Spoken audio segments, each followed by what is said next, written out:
Hi, I'm Aaliyah. And I'm Johnna, and welcome to Lit and Loud.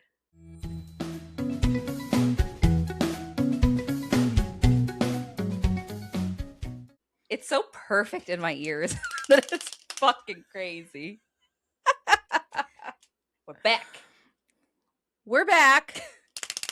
You guys don't know that we were gone, but we did that thing where we took almost 2 weeks to record again. Diva down. Divas down. We both Plural. down. Plural. Pride Month tried to keep us down, and they shall not win. No, we will persevere. Yeah, I know how you've been. And it's struggling, and I'm there with you. Yeah, it has been a rough this whole week has just been a wash for me personally. And so I'm grateful that the last day of this week I was able to pull through and actually be a productive member of society. She's back, ladies and gentlemen. I'm sorry. Yeah. She's back, girls, gays, and theys. It's Pride Month. Get it right. She's so back. I am. Yeah, I threw my neck out and my back, brushing my hair. I don't know how. Baby girl's old now. Oh my God. I like it felt in that moment. I did it. I was like slicking my hair back. I turned my head at the same time and just kind of like did something. And in that moment, I closed my eyes and I was like, that was so painful. And I know this is going to be a problem. And sure enough, it was. And I was 3 hours away on a work trip and I had to drive 3 hours back with limited mobility. I couldn't look to the right. I can look to the right again. Don't tempt fate. Bless. Plug for my lesbian chiropractor. Bless you. I hope you're not listening to this. She saved my life this Pride Month. Happy Pride to her and her partner. Happy Pride to yeah. I'm fixed and healed mainly because of all of her efforts and Drew's efforts. So thank you both for keeping me alive. But yeah, I was not doing well. She's back. I'm back. Oh, and my Pride nails are good. I put them on finally. Ooh. They're watercolor moment. They're long baddies too, so they're real good. How have you been? I've been good. I've been very busy. I squeezed in like a 25-minute nap before this, and my alarm was set. So we said we were going to record at 4:30, and my alarm was set for 4:15. I was like, I'm scraping every minute out of this I can. And then Absolutely. Gabe, who is on his way to Maine, called me at 4:14. No! He's like, can you talk? I'm like, huh? I do feel like I really threaded the needle and took a really good nap because I was so tired. And now I'm like, you're in it. Yeah. That 20-minute window can really save your life. And I remember being in like psych something in college, and our professor was like, that's how you need to nap. If you need to do it multiple times a day, it's fine, but that's how you nap. So I've lived by that 20-minute, 25-minute. You want to say hi to the people? Come here. Cat. Oh, no. Okay. No. Moose said no. She said no. Be kind. Hi. She wants out. She said, I'm not doing it until you give me headphones. I do need to touch on something really quick, which is today Trixie Mattel posted this photo on Instagram. And I commented, red hat jump scare on it. And it does have over 100 likes and still climbing. Yikes. I have been perceived by Trixie Mattel 2 times, and that's 2 enough. So I hope I don't make contact, but it was truly a red hat jump scare because that photo specifically, I was like, that's like a dude going to Morgan Wallen. Oh my God. The fucking wraparounds, nightmare. Yeah. Absolute nightmare. Oh, I'm going in to like it. They're very, very hetero angle. Tell me about what you're reading. It's been a minute, so I feel like you're making leaps and bounds. Yeah, I started off the week super strong because again, I was on the road. So I had like 6 hours of just sitting in the car reading time, which I love. So I decided to start Butcher's Masquerade in the DCC series. I was going to do 2 shorter books, but I've been doing a lot of that. So it's like, give me something good, you know? Lock in.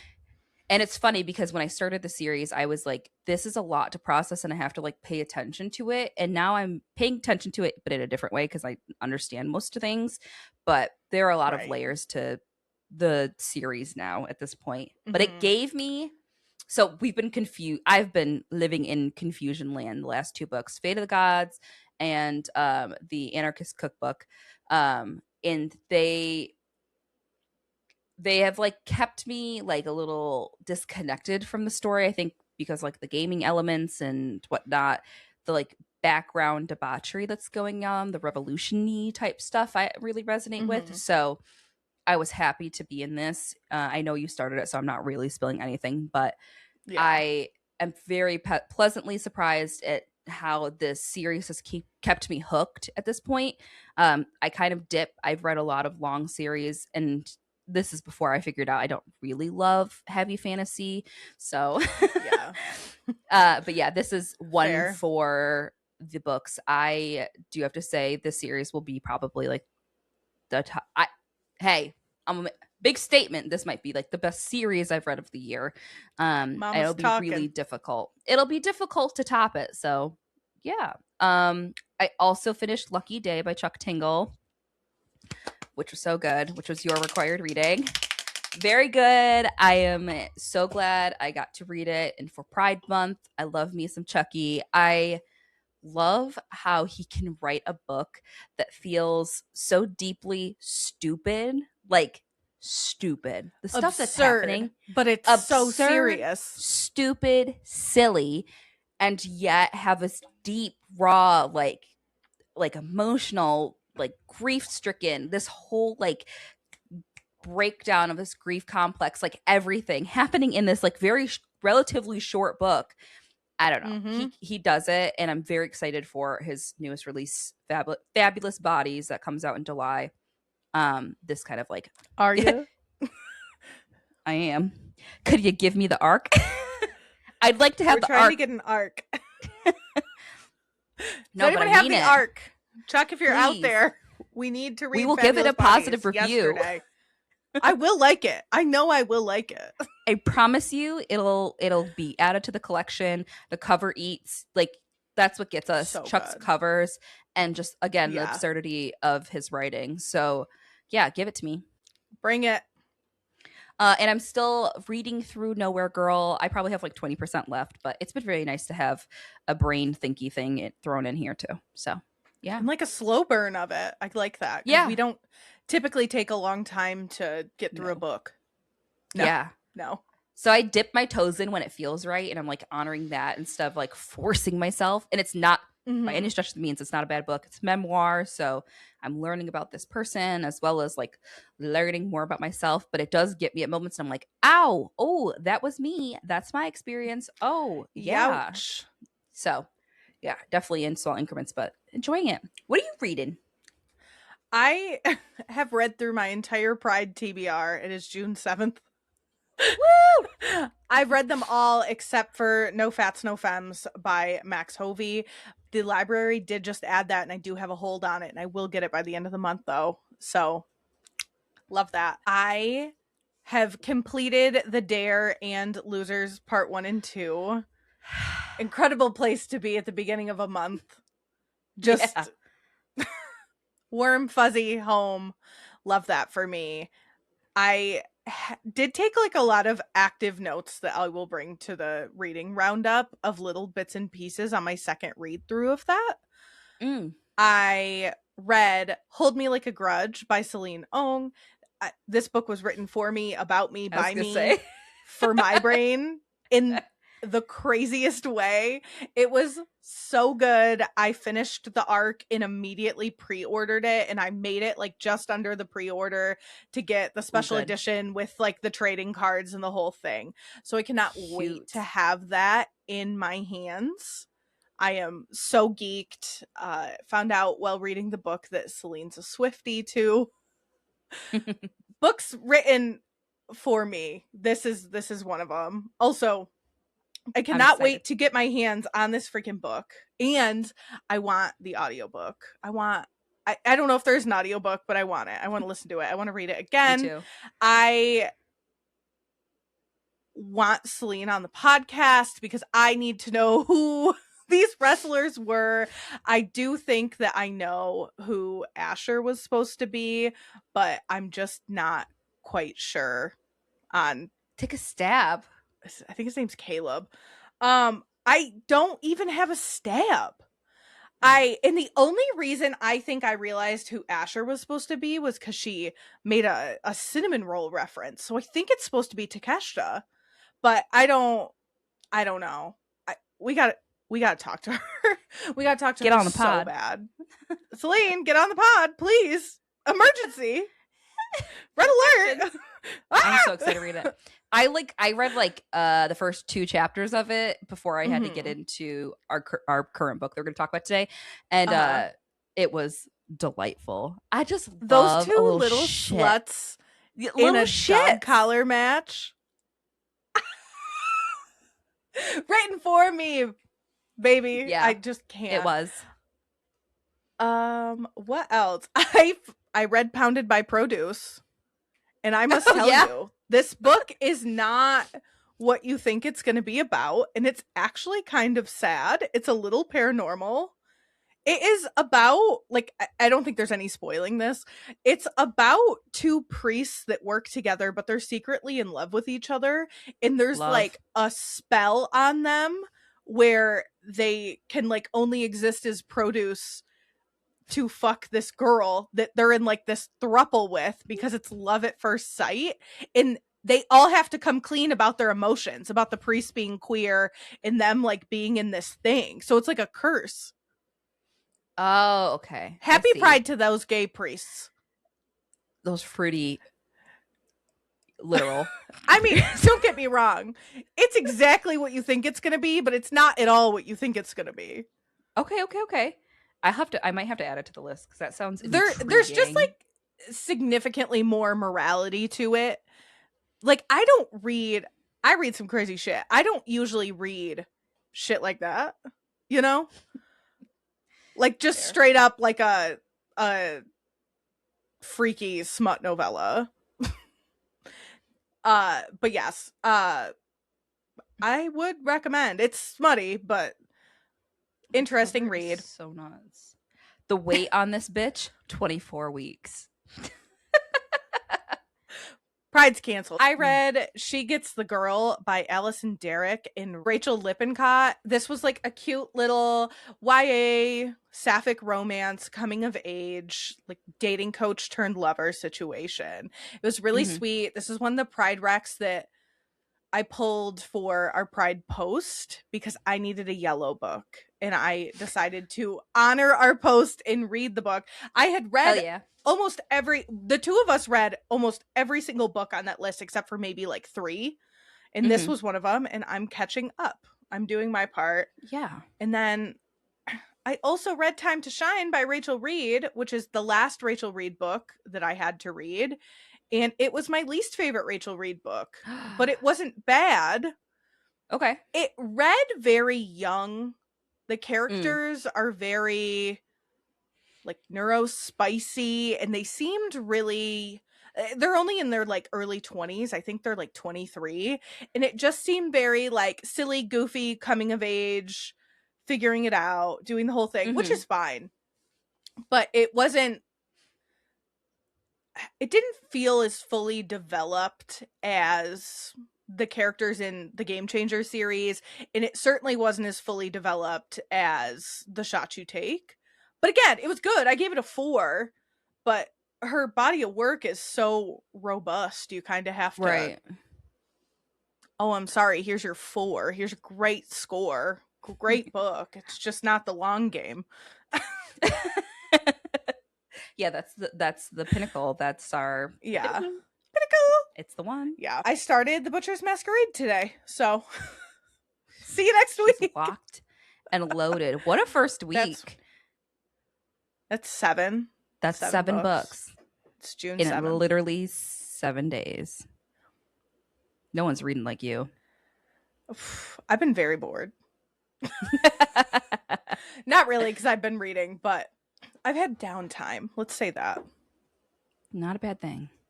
No. And I'm home alone all week, so I'm sure I'm gonna just get absolutely zooted through books. Oh, yeah. Loudspeaker on the big speaker audio. Also, we record this podcast in the past, so I'm not home alone anymore.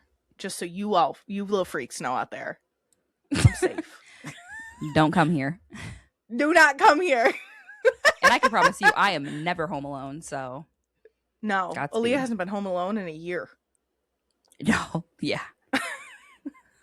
What have you been watching? I'm going to start with everything and then I'll end on you know what. Well, okay. So I'm caught up with Hacks to the point of the finale. Now, there are two things holding me back. One of them is out of my control, but the other part is I don't think I'm ready to finish it yet. I've seen like bits and pieces and everyone's like, it's the perfect finale. And I am sure it is because it's been the perfect television show, but I'm not ready. So check back probably not next episode, but the episode after that, because we are recording pretty soon after this.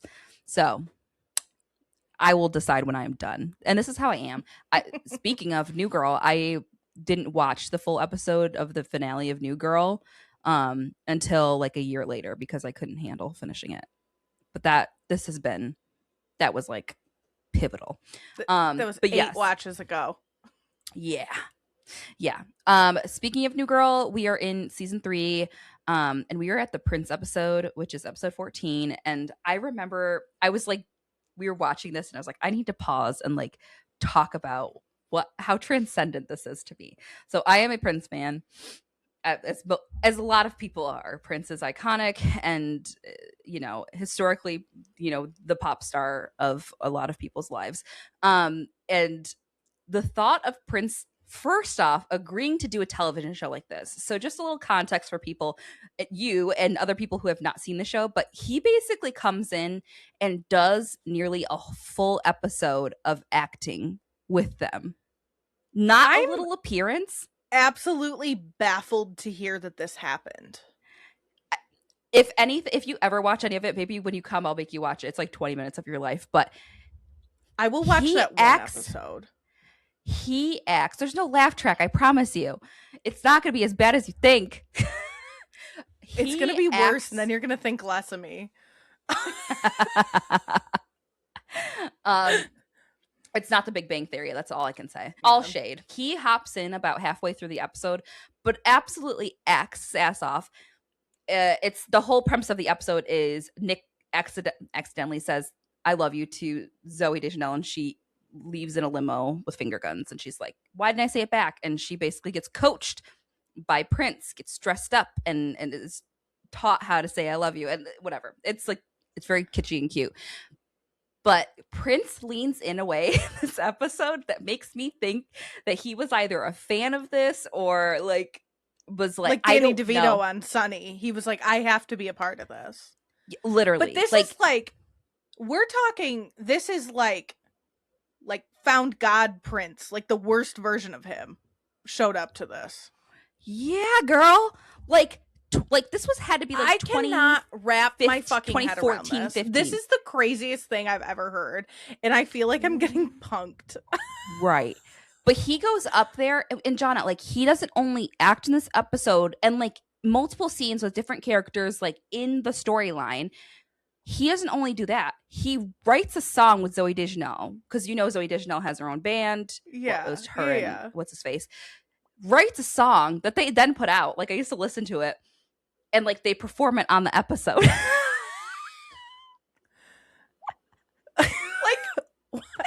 What? The insanity, the thought of that, because confused. people at that caliber, celebrities at that caliber, you're talking a Michael Jackson, you're talking about a Taylor Swift, right. These are stars. So they don't do anything. They don't just do something. He had to agree to do this because he's super into the show or loved Zooey Deschanel or loved Liz Merriweather. I don't know what it was, but he put his whole pussy into this. And I am so grateful for it because it is one of my probably top 3 of my favorite episodes in this whole TV show that I love. Crazy. Yeah. And like another note I put in here, because I was talking to Drew about it, I was like, Prince was my queer awakening, and it felt very fitting to watch this fold. My dad showed me the When Doves Cry music video. I don't know if you're familiar, but just, I mean, if you know anything about Prince, you know, very sexually charged. And so like my parents never, like, they always showed us like good music, and then like they didn't shy away from us watching anything. And I was like rewatching it with Drew, and I was like, this was not appropriate for me to watch. No, but that was just on cable. It's not like they were showing it to you in secret. That was just on cable. Bitch, BET, Purple Rain in the background playing all the time. Like, that was normal. So, like, yeah, that Prince was my queer awakening, and it makes sense to a lot of things nowadays. But yeah, so that episode really turned my ass. Happy for you. Happy Pride, happy rest in peace, Prince. And then to finish my portion of this, I watched Hamnet. I don't know if you're familiar. I am, because Sam is. Okay. Sam loves it. Yeah. So all my context kind of surrounds Sam with this. Shout out Sam. Samwise Shout out Books. Sam. At Samwise Books. Yes. We love you, Sam. It was excellent. It is, I know I'm like, you know, the acting in that was probably something I haven't seen good acting in a while. I think the last time I felt like this was when I watched Sinners, and I was like, yes, cinema. Like, that's how I felt watching this. And it's classical. So it's like, you know, you get this piece, but you get this very beautiful cinematic symbolist. There's just so much happening in it too, that I'm like, maybe I need to do more classical reading in some capacity. Not saying that I'm going to go out there and read Shakespeare. Clock that. I have something crazy to add to that. Is what? I keep hearing people talking about reading The Count of Monte Cristo, and I have it on hold, but it's like 1 trillion hours long, and not this Pride Month, you know, but it's just like available. So I do have the loan of it. Hold on, because it's on my phone. It's 47 hours long. But everyone keeps talking about this book, and I feel like I'm gonna have to read it, and it's so long. So but it's a journey. I hear what you're saying about like needing, like having this want. Like, how many times can you hear people talk about this piece of classical literature that you've never interacted with? There has to be something. If people are still talking about it all these years later, there has to be some reason that is happening. That's all I'm saying. Right. And but like, it's the piece of like, I don't want to sit down with this and try. That's like people reading Wuthering Heights. Like, they're like, I don't get this. I don't get this writing. Like, because it wasn't meant for you now in 2026 to consume the way it was written. The thing that I want to do is read someone who's going to read something someone has written to explain it to me, and also like do some of the heavy lifting of the actual digestion of this. So I don't want to sound like the dumbest person alive right now, but if I get into that book and it's all old English, like, I'm probably not going to be able to follow it. That's the thing. You're not going to be able to understand for me. It. And it was published in 1846, so it probably is. I don't know. I'm gonna give it a try and see. Gabe made it through it and said it was a great book. Not recently, but he's like, I've read that. It was incredible. I was like, what the fuck is this book? Obviously, I'm not going to look into what it's about. I'm going to be honest with you. I don't know what you're talking about, so. Well, stay tuned. We're going to get through Pride. Welcome to the Dumb Bitch book from 1846. What was the title of it again? The Count of Monte Cristo. You've seen this book. A young sailor wrongfully imprisoned for treason. So either I'm going to DNF it or it's going to change my life. So, there's a TV adaptation, so you could watch it and feel some sort of alignment with it. PBS. I don't know. I'm going to give it a try. Anyways. I'm going to give it a try. All right. Well, but yes, I hear what you're saying. But like, yeah, that you get it. Like, Welcome to the Dumb Bitch podcast, where we don't read classic literature. Like, this is not my world. I would do. honestly, like, that's not true. Well, I don't, and I would say that being forced to read classic literature in high school gave me a hate for reading.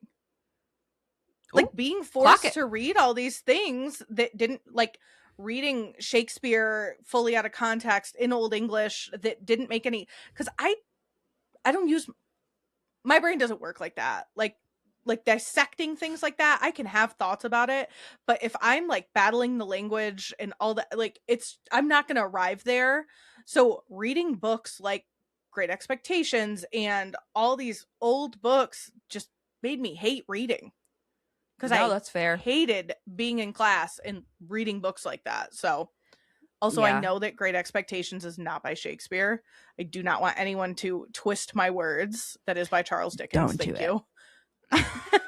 I feel like I was luckily blessed with like the right English teachers, and I think at the point where, like, high school, I had exceptional teachers, specifically one of them who like made us read things that weren't typical. So, like, it just depends, I think. And also it's the, like, how applicable is this to, like, being able to analyze literature, like the way that you can do it, you still got something out of it. Like, it's not 100% washed. It's what they picked, and part of that's just curriculum and shit. But I get you. Right. 100%. And I definitely think that's it. Like, I'm not blaming them.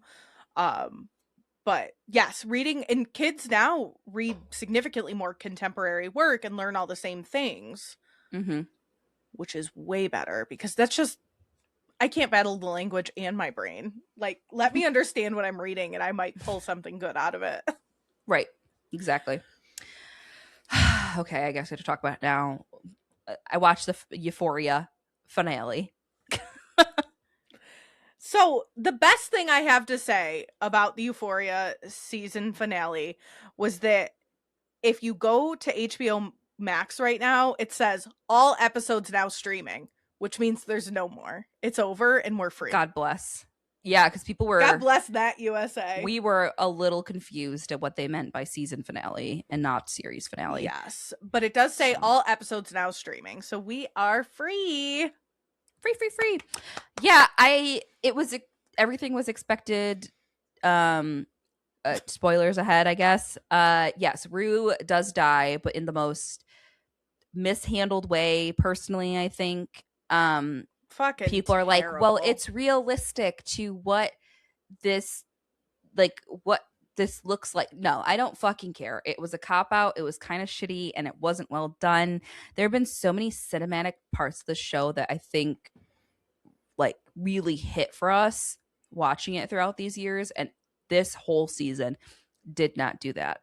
I'm glad the season finale was not more of Sydney Sweeney's world. I was just about tired of seeing her. I hope Maddie lives a happy life and stops putting herself in fucking crazy situations. I'm glad that Cassie is, like, she's in it. This is the life that she has chosen. Her crying there in that giant house as it pans out, I was like, well, I couldn't be sad in that house. Me, that house, and no man? Are you kidding me? Right? That walkout balcony above your pool. Okay, sure, girl. And her literally having millions flowing in from her yabos? Oh, yeah. No one feels bad for you, honey. No. Not one bit. Like, I just have nothing. What else? That whole scene. Okay, I will say the part of this episode that really hit it was Ali confronting Alamo, and that whole, like, Western, like, back and forth. Like, I loved that. I loved the whole, like, setup to Ali's storyline with this. So kind of like popping in and then getting his arc more so, because we've never gotten it in the capacity other than his, like, family stuff in the early seasons. So all of that was really nice. fucking Alamo getting his shit blown out was incredible. The whole betrayal from what's his name? I'm not gonna remember his name. Our quiet man's silly. But yeah, that whole betrayal moment and like everyone just being like cool with Ali leaving at the end because they all probably owe a debt to Alamo that now is completely dissolved. Like I mean that feels like the only good part of this. And then Ali going to the most peaceful place Rue has ever been and kind of like closing that. But so much God, and then they're like that was great, and then they're sitting at the fucking table and they're doing prayer. I'm like, if someone has the energy, please tell me what episode I say. I hope this season doesn't have a religious arc in it because holy shit. It just felt like the show got bought out and turned into propaganda. Yeah, I mean, it kind of did. I don't know if it got bought out. The vibe did, but like the vibe got fucking crazy. So, yeah. But we're free. We are free from this prison that we have built around us. Yeah, baby. Now we need something else that's going to feed us. Not in the way that like this season did, like negatively, but feed me in something to talk about that feels deep enough. I don't know. I have no television. I have Silo coming up in the beginning of July, which feels very We had to stop watching that because Gabe was reading the books, but maybe we can get back in. I do love me some dystopian type of thrillery mystery type stuff. So I might from what I can understand, this season 3 is like the prequel to the whole happenings. And we see what caused interesting the meltdown. Yeah. So I think I didn't get to watch the trailer quite yet, but I'm excited for that. Yeah, not a lot of good TV. What are you watching? I am still watching ER. Our beloved John Carter, aka Noah Wiley, is kind of a lost soul right now, but he isn't, and I don't love like this show is invested in making people suffer in a way I wasn't ready for, like in their personal lives, which not really doing it for me. Obviously I watched Euphoria and I'm free, and then I saw 3 movies in our time away. I went to the theater to see Backrooms, which I looked at Gabe in deadpan called it Backdoors. Got too much heated rivalry on your mind, like, mama. Yeah, honey. So, first of all, I sit down and the previews start, and this like post-apocalyptic movie is here, and I go, "Is that Jacob Elordi?" And the girl behind me like flips around in her seat, and she's like, "Yes, it is." It's like, okay, it's not that fucking serious. So that's how seeing this movie started, because I was just like, I don't know, in the theater. Is that Jacob Elordi? It definitely was. This movie is creepy, but I'm going to say it's not good. I would not recommend it. It's unsettling, but someone was like, don't spoil it. And I'm like, I'm not sure there's a plot. I'm not sure I can spoil it. Also, it's one of those movies that like, stop putting yourself in a fucking situation. You're continuing to walk into this fucking room. Are you kidding me? You don't have to be in there. You don't have to come out and get your friends and take them in there. And you don't have to come out again and lure someone else in. You could just ignore this. I hate Stop a movie putting yourself in a fucking situation. Right. I hate a movie that someone cannot let something go, because I'm sure that's what's happening. This guy can't let it go. He's, whoa, the Backrooms. And like, I know Backroom lore. Like, I know liminal space and, lore. Trying to figure it out. Don't bring someone else into your fucking bullshit. Do not bring someone into this unknown, mysterious place. He owns a furniture store and brings in 2 of his employees and like all this. Like, you've seen enough weird shit. Stop going in there, you fucking freak. I looked at Gabe like halfway through this really stressful movie because it's just like unsettling and creepy and like things like that. That's the Backrooms. And I looked at him and I was like, he doesn't have to be in there. And that is what's making me so fucking mad.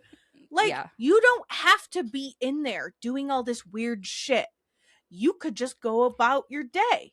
and is not it the pull go though? through the fucking. Is it the pull? Because that's always like a driver in a lot of these.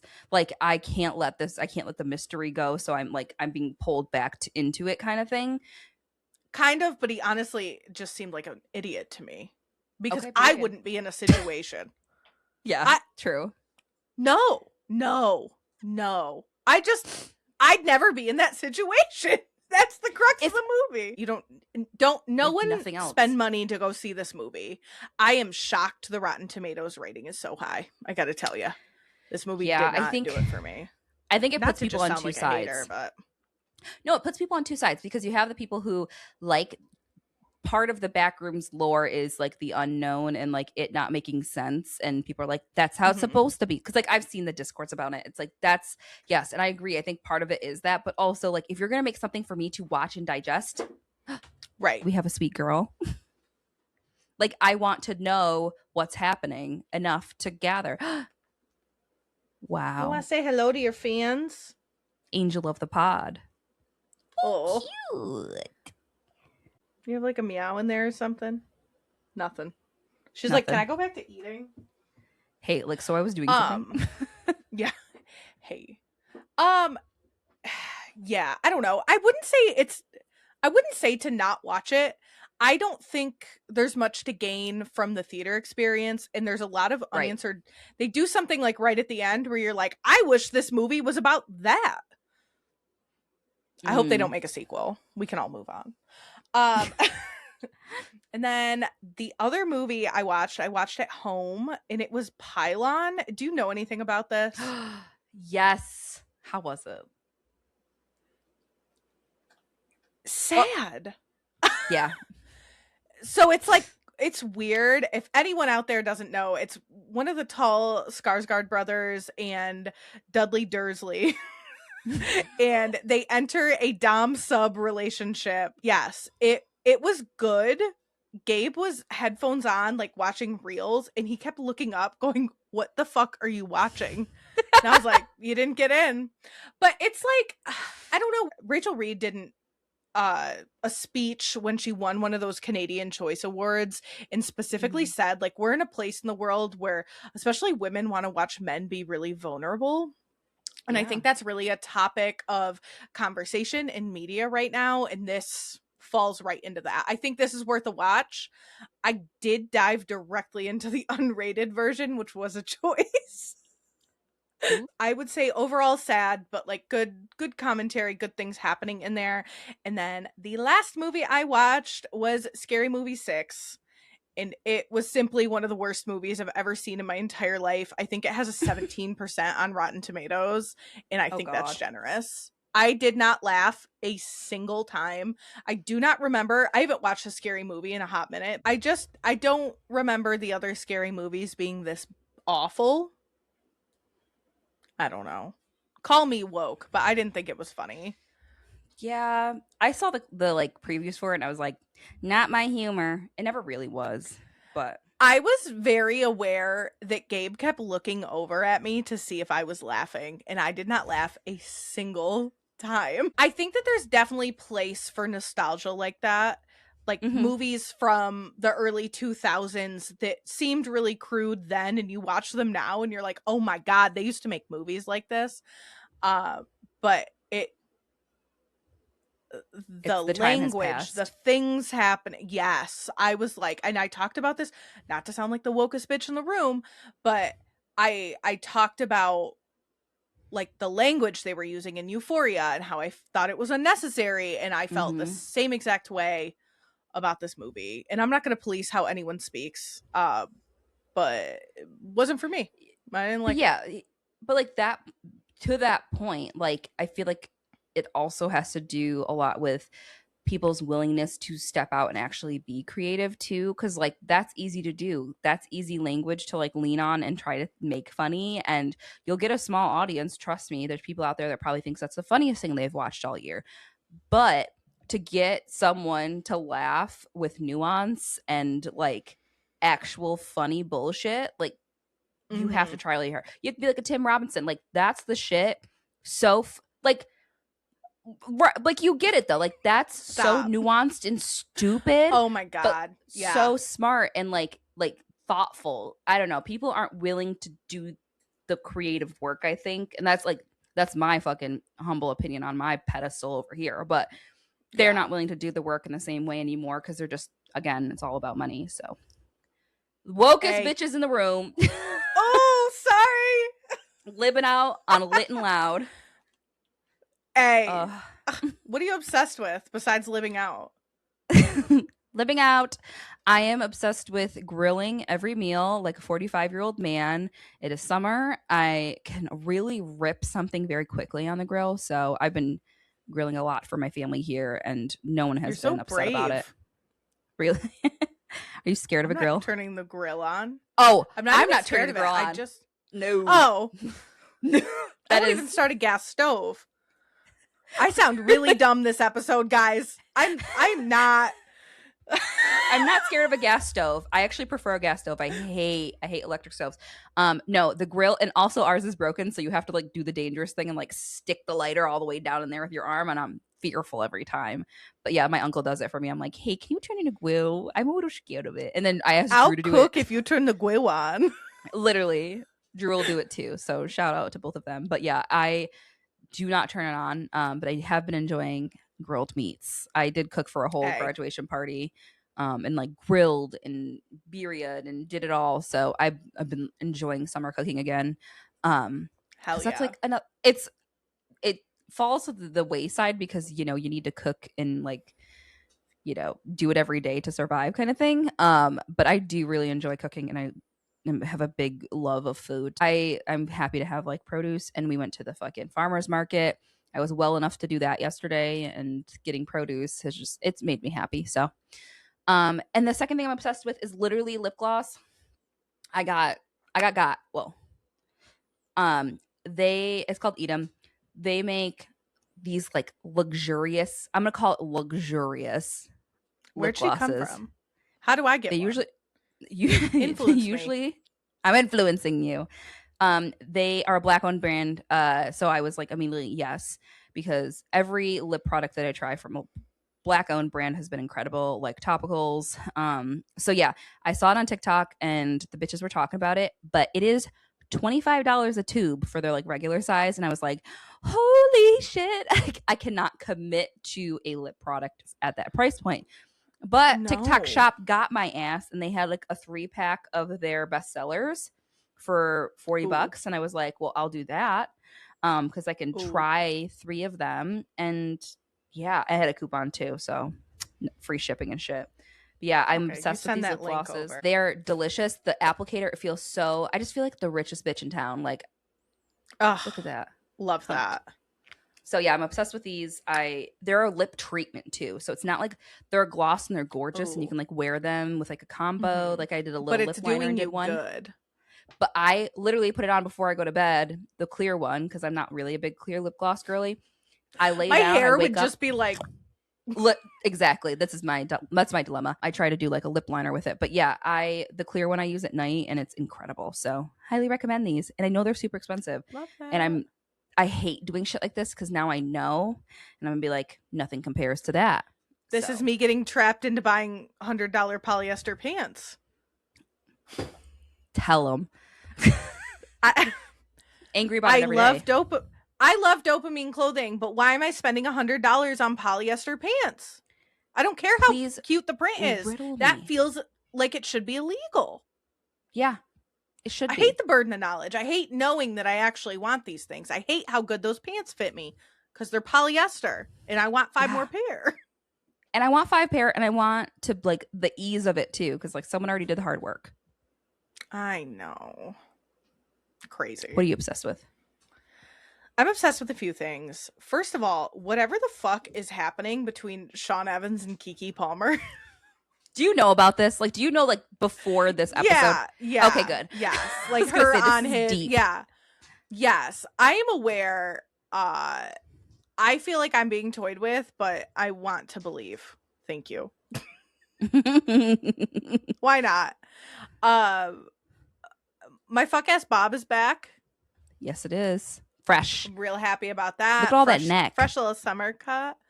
Ooh, the décolletage.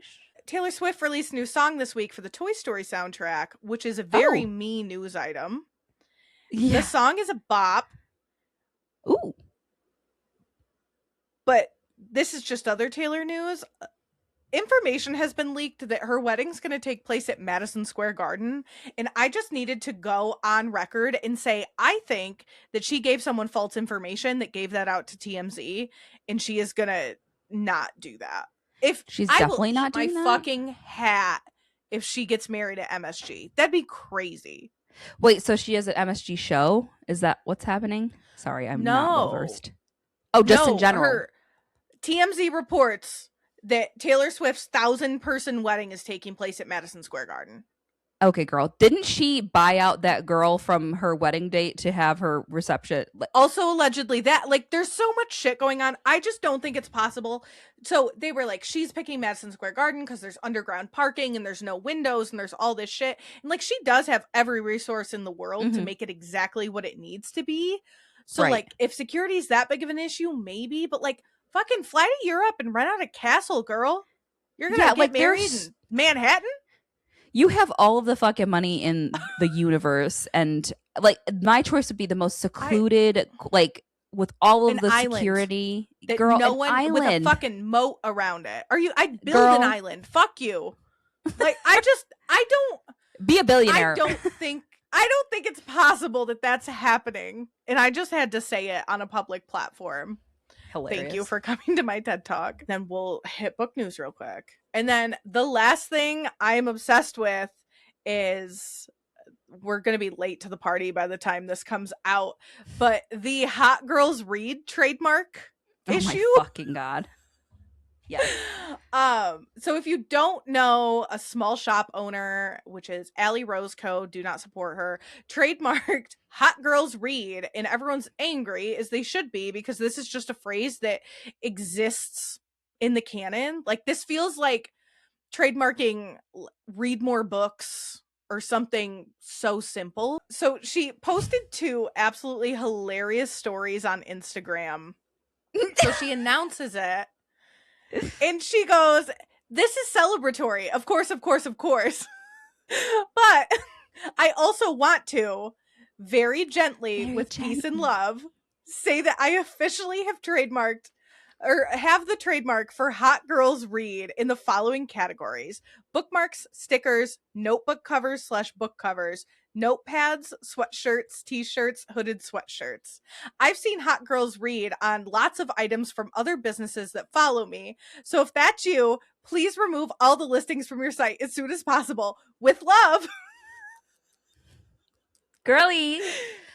Yeah, with love. Can you imagine the headspace she had to be to sit down and write that? Wait, in a story. So this was like a fucking story. This is a story post, not even like on the grid post. And think that this was going to go over well. This was going to land. Because the bookish community, we're readers, but we're I will say with confidence, every single person we have met in the bookish community has been so kind to us. And I think there's space for all of us here. Like, at no point, like 100%, starting a podcast with the backbone being books is not an original idea or thought. So there's space for everyone here. And for her to do this is so exclusive. Like, she is purposely trying to, like, cash in on it. She posts another story and she goes, I've seen and read a lot of people's anger about me trademarking Hot Girls Reid, so I want to chat about it. And, hey, girl boss. Hey, girls, tone I just want of to these chat about this. So crazy. So let's clear some things up the best I can. I filed this trademark to protect my products from others copying it, which is common to do when selling products. I was advised to trademark it when it initially started to gain traction from bookmarks and sweatshirts in 2023. So she goes on to say, since the trademark went through, I haven't come after any small businesses or bookstores that sell products saying Hot Girls Reid, asking them to take anything down directly. So she says the goal wasn't to come after small businesses. I don't intend to do that whatsoever. The trademark was simply to protect myself. Then why did you post a fucking story? Like, why did you Let me post a tell story you. soft with love and Pete? Of course. With love. So the kickers here are her trademark application, because it's public knowledge, says that she coined the phrase in 2021 when she didn't start selling these things or utilizing that slogan till 2023. Period. So she lied on the application. Lied. Just lied. She said, just straight up lied. She said she wasn't going after small businesses, and so many people have come forward. She's messaging all these people on Etsy being like, with love, take your shit Hey, down. girl. Hey, girl. Crazy. She herself was, they're down at this point, but selling, did you see these bookmarks that she was selling? Yeah. They look like paint swatches. They were kind of cute, but fuck you. And they, so for our audio listeners, because this is a podcast, it was a bookmark, and it looked like it had swatches of paint on it, and then say every color was a different color from the Game Changer series, but they actively said like Game Changer, heated rival, like they had all this trademarked copywritten material on them. She had a Taylor Swift Eras one that said the name Taylor Swift on it. Are you stupid? Are you stupid? And it's like the timeline of it too is crazy. She's like, I didn't get back into reading until 2020. Like the insanity of not thinking that this was going to be a something fucking problem in the public canon. Yeah, like this level of feeling entitled. This is entitlement to a T. This is not girl boss. This is not, I'm trying to protect my brand because I'm going to be 100% honest. There's nothing you need to protect, girl. I'm going to be honest with you. Let them steal it. No, her shit's not that good. It's not cute. And like, not even being mean. Like, I've seen incredible artists make incredible bookish merch. It's just upsetting, I think, to the larger community because this is built on community. I think a lot of the bookish community is that exactly. And like you said, everyone has, if not been kind on the forefront, more often than not, people are overly nice. We jumped into this knowing shit all about the bookish community, content creation specifically, and have been met with the nicest, most like welcoming people who are willing to not only walk us through stuff, but also just like actually talk about books and chat and like Kiki. Like, and you're taking like the business side of this and running with it in a way that feels so icky and so against everything that this community is. Because the community belongs to all of us. Exactly. Like that's the way that literature belongs to all of us. Yeah. Yes. This is the basis of the community. Like, books belong to everyone. We talk about it all, like we talk about it in every capacity. And here you are trying to rip away a piece of the community because you want to make sure you're protecting your work. It's not that. She's trying to own something that is not hers. That's just point blank.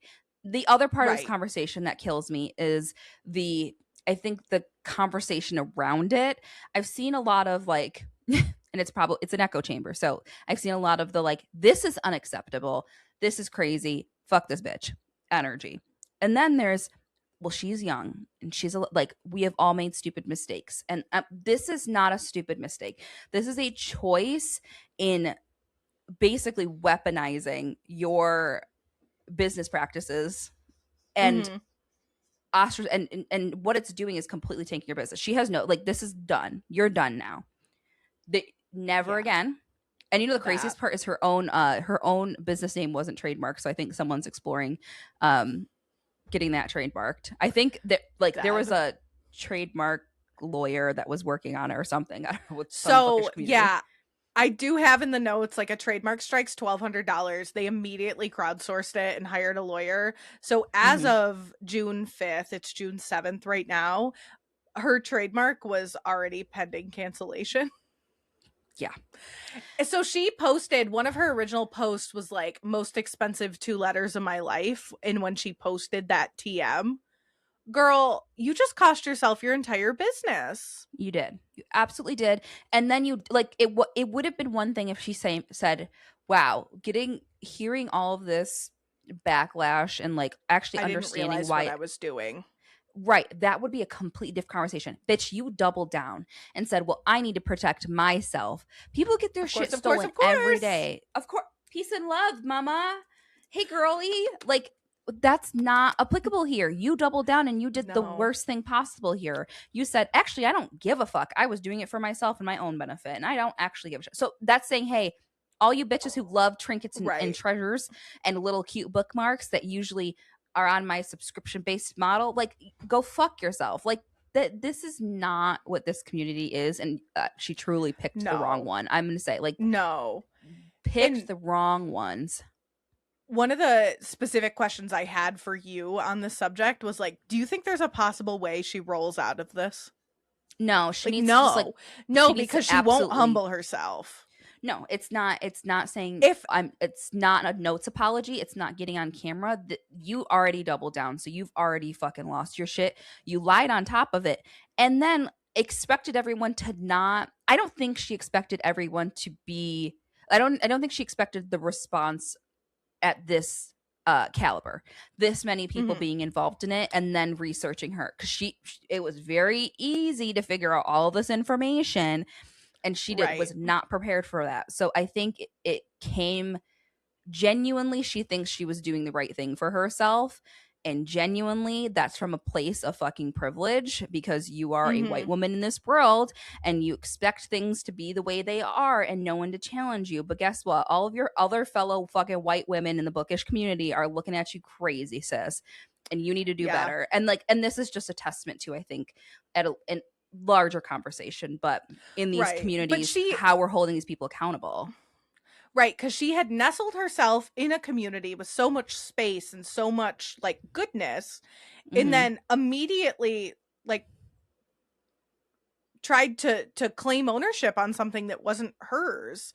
And I think this is going to become even a bigger issue. Like, there's a pending trademark for book boyfriend, and there's all these things right now that are up for pending, and this level of revolt actually works with trademark, is my understanding, because if you can prove that it's common enough phrase that phrase isn't identified with a brand, you can't get a trademark for it. In like book boyfriend, someone's trying for boy aquarium.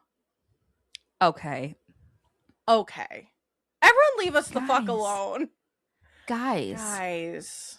Yeah, there, and this is like a really sticky situation because you're talking about someone's intellectual property. So there are, I mean, and you've seen it before, someone, and it often is like people of color, you know, you get the phrase, you get like I'm trying to think of like a phrase or a word or something that someone says in like a TikTok and then it takes off. Like, that is a different type of, what's her face? Jules, very demure. She had to go after her trademark. But this is a person who, this was this is everything that came out of her mouth was her, you know? So, and this happens a lot. We see this with like phrases, this is AAV, like this is everything. So like, I understand the side of trademarking and like ownership on that end, but she is taking this and completely flipping it. And I also, like I said, I don't want the rhetoric of she needs to be given grace. Like, no, she does not need to be given grace. She does not need to be handheld. Like, she did something wrong. She doubled down about it, and the community's mad about it. And she deserves to be kind of put up and said, hey, this is not, do not shop here. Do not support her. Especially because she lied. She said, I'm not coming after businesses. And she was. She said that she started using it in 2021. It was 2023. Like, the humble pie this woman would have to eat, it doesn't exist. There's no way. There's no way. Oh, and then also using other trademarked material to make yes, girl, 100%. No sympathy. I have no sympathy. That was a choice. So yeah, I'm sure this will continue to develop. But ooh, I love when there's some hot fucking book tea, hot piping. Same. So we just had to come on here and like, we'll probably have an update in 3 days. But we just had to touch on that because she also has not lost enough followers. Not enough. She still has 62,000 followers, and she had 64 something. She only lost 2,000 followers. Well, and that's the thing. feels crazy. We're sitting here on our side of the bookish community with all of these wonderful people, but this is like, again, built brick by brick. There's a whole other side of the bookish community that I don't really resonate with, and like some of their choices and like the way that they talk about reading. And so it might just be that, and it might be the sympathizers, but whatever. Make your own choice, but I'm not going to support someone who's doing this. Yeah, stay out of my fucking face. I do just have like a quick rundown of some of my favorite spoofs after, because like the response to this was so immediate. People were printing merch like 10 minutes later. We saw a beautiful graphic that said "Warm Ladies Peruse." That really popped me. I love that one. Hot girls don't trademark common phrases like hot girls read. A shirt that said "Hot girls read," but the A and the D were crossed out, and it was made to say "Hot girls reject gatekeeping." Saw a post that said trademarking, quote, "Audiobooks don't count as reading," unquote, so I can sue people for being annoying. Yes. I saw one about wet folds too. Oh, yeah. Yes. And then hot girls really big, and then don't take ownership of a phrase that's been around longer than they've been a reader, with read real big. Because this girl was very upfront about just starting her reading journey again in 2023, which I'm not going to shame anything for her, because I am a late life recent reader. That's I'm not happy the problem here. that you fell in love with books again. The problem is because there's people posting stuff from their shops. Like, I've been selling shit that says Hot Girls Read since 2019. Mm-hmm. So she's gonna lose her trademark. And if we want to talk about it, who made hot girls period a big deal? That was Meg Thee Stallion. I'm just gonna put it out there. Real hot girl shit. Like, hot girls being embedded in stuff has been around probably before that, but I'm saying like it has been popularized in this context way before you were doing in this the public canon. No one owns it. You cannot own that. Someone called her Christina Columbus, and it fucking turned me. Me. But yeah, there is a lot of good funny shit happening. And you know what? There are like other podcasts that we know. Like, luckily they don't have to really do anything because it's not under this trademark law. But yeah, it's just really silly, and you need to do better. This is not what this community is about. So very much agree. And next, we're finally covering a book. Again, we're back. We're so back. I'm very excited about this. So now we are going to begin our coverage. This will be part 1 of a 3-part series of You Won't Forget Me by Mazey Eddings. This cover, we're very excited. So yes, this cover is absolutely gorgeous. We were lucky enough to get ARC copies of this book and fall in love with it. We really love Mazey's writing, so we're really excited to be covering this as our Pride Month read. Just as a heads up, the trigger warnings for this book are depression, compulsions, particularly around social media, and compulsory heteronormativity. So take care of yourself. This book does have a lot to do with mental health, and it's very transparent about it. So take care of yourself. Yay. Okay. Jumping in. So we have to start before we even get into the actual book. The dedication of this book is so fucking good. So it reads, "To Stevie Nicks for singing Silver Springs Live at Lindsey Buckingham like that in 1997. I'll never get over it, and I hope he doesn't either." Yes, bitch. That means something very deep for both of us. Like, we opened that and I was like, we got the one. This is it. Oh yeah, louder. I have my Fleetwood Mac shirt on about it because, like, fuck yes, these angels. Okay. So thank you for that, Mazey. So yes, we enter the prologue 5 years in the past with Cubby, one of our FMCs, absolutely spiraling over the prospect of finally getting to kiss her crush in bandmate Connor. She confides in her best friend and fellow bandmate Darcy, who cannot be bothered with Cubby's stress, but she still indulges her concerns because that's what best friends do. Cubby is convinced that she's going to get everything wrong. She's 18 and she has no experience. She's fully convinced she's about to embarrass herself and that she's had a crush on Connor for years. So this is that feeling. That is so raw too. Like that young panic is so specific. And right, so like that would have been that feeling of embarrassment. Like, I know I'm going to do this wrong, so it's just going to be embarrassing. Never a good place to start. Just go with your heart, kids. No. Their shared love of music brought them together after Connor moved to their town of Surrey, England, and forming a band only made them closer. Darcy lovingly teases Cubby, but ultimately takes her crush seriously. Again, a good friend. Cubby catches something sharp in Darcy's expression, but the moment passes. And I wrote here, oh, you mean something gay? Something gay. As a heads up, this book is for the yearners out there. Oh. This is for the slow burn. If you like a slow burn, this will keep you so fed. And it's almost, I've finished it. It's almost infuriating, but the payoff. Yeah. Stick around. Johnna texted me at the payoff and I was like, I gotta get there. I was like, I need you holding my hand in chapter 21, please. Darcy points out that there's, quote, a textbook worth of examples of what a terrible idea it is to date a bandmate, end quote, but tells her to follow her heart and suggests that she practices on her if she's really that nervous. Okay, girl. Oh, diva. If you're that nervous. This is just like, this scene was so visceral. This is like, you're in the room. You're sitting in a beanbag chair. My palms are sweating. The nerves is a queer person. The nerves from all sides. The boy kiss, the girl kiss. Like, stress. This suggestion sends Cubby's heart racing in a way that she really wasn't expecting. Both of the girls hesitate, but Darcy reassures her that it won't be weird because they're best friends. And they've been best friends since they were in diapers. They grew up next door to each other, and they're as close as they could possibly be. Cubby agrees it might be helpful, but she can't ignore the bubbling anticipation building inside of her. There's an undeniable charge between them, the dry throats, the racing hearts, the swooping stomachs.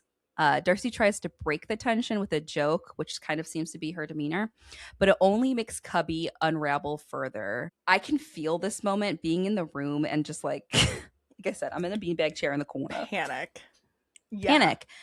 Not knowing how to approach. Cubby just crashes into Darcy. And then they both pull back immediately, worrying that they did something wrong. But before Cubby can even start spiraling about the prospect of that, Darcy is kissing her again. And then all bets are off, mama. Like that. This is... Ooh, I'm kicking my feet already. Like, I know. This is very like coming of age movie. Like, I could see this in my mind play out perfectly. So well done with the setup of this. Delicious. So the two of them collide over and over again, dizzy and delirious from whatever magnetic force has suddenly taken over the room. It's homosexuality. I was gonna say, it's just being gay. It's only until Cubby's mom calls for her, do the pair break apart.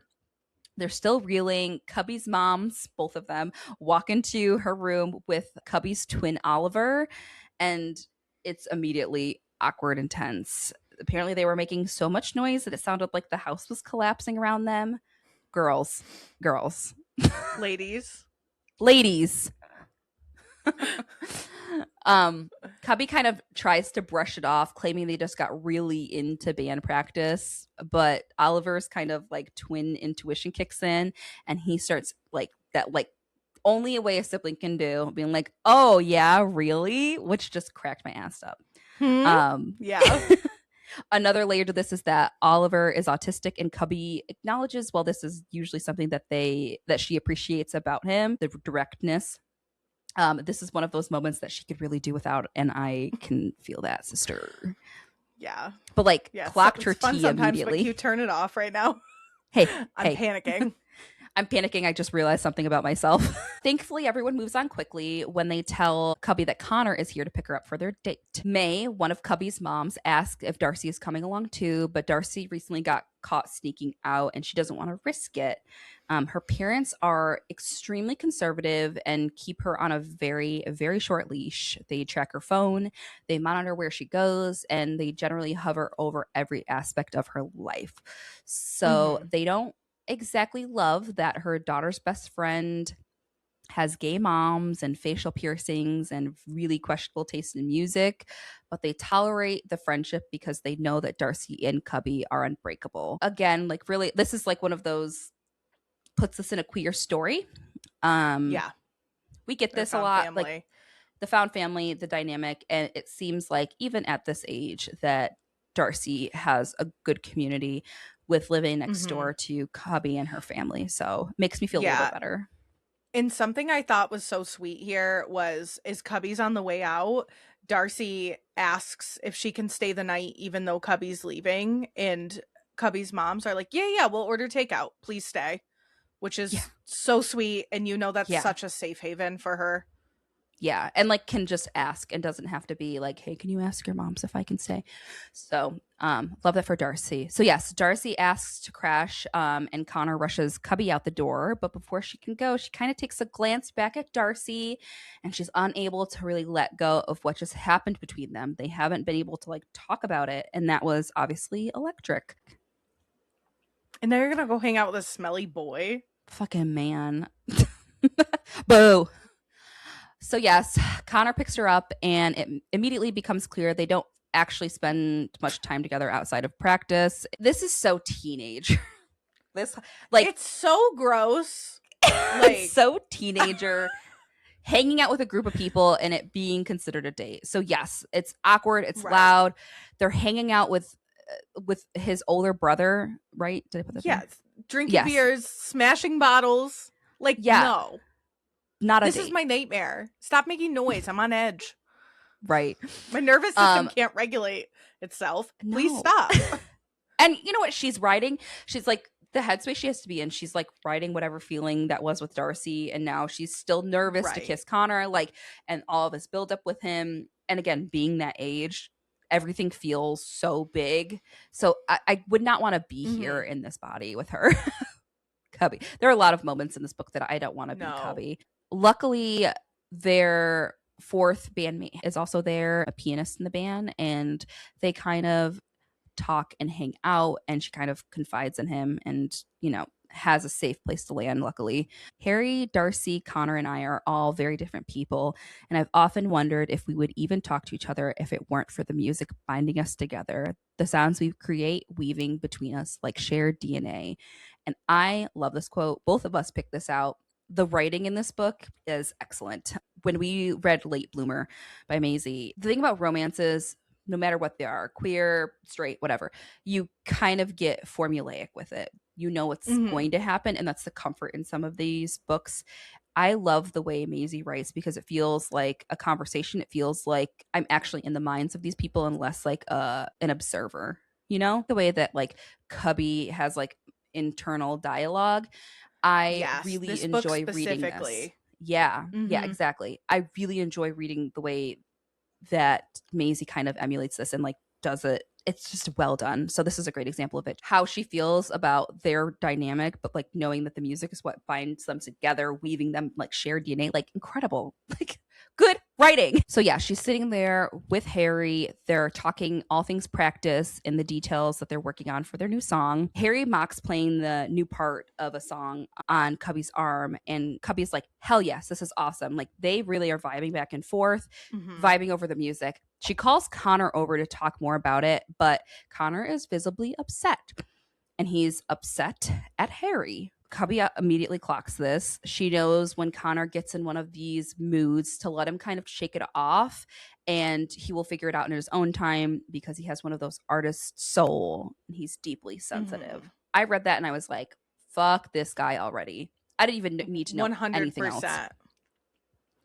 Fuck this guy. So still mad, Connor marches Cubby home and she finally asks him what his deal is.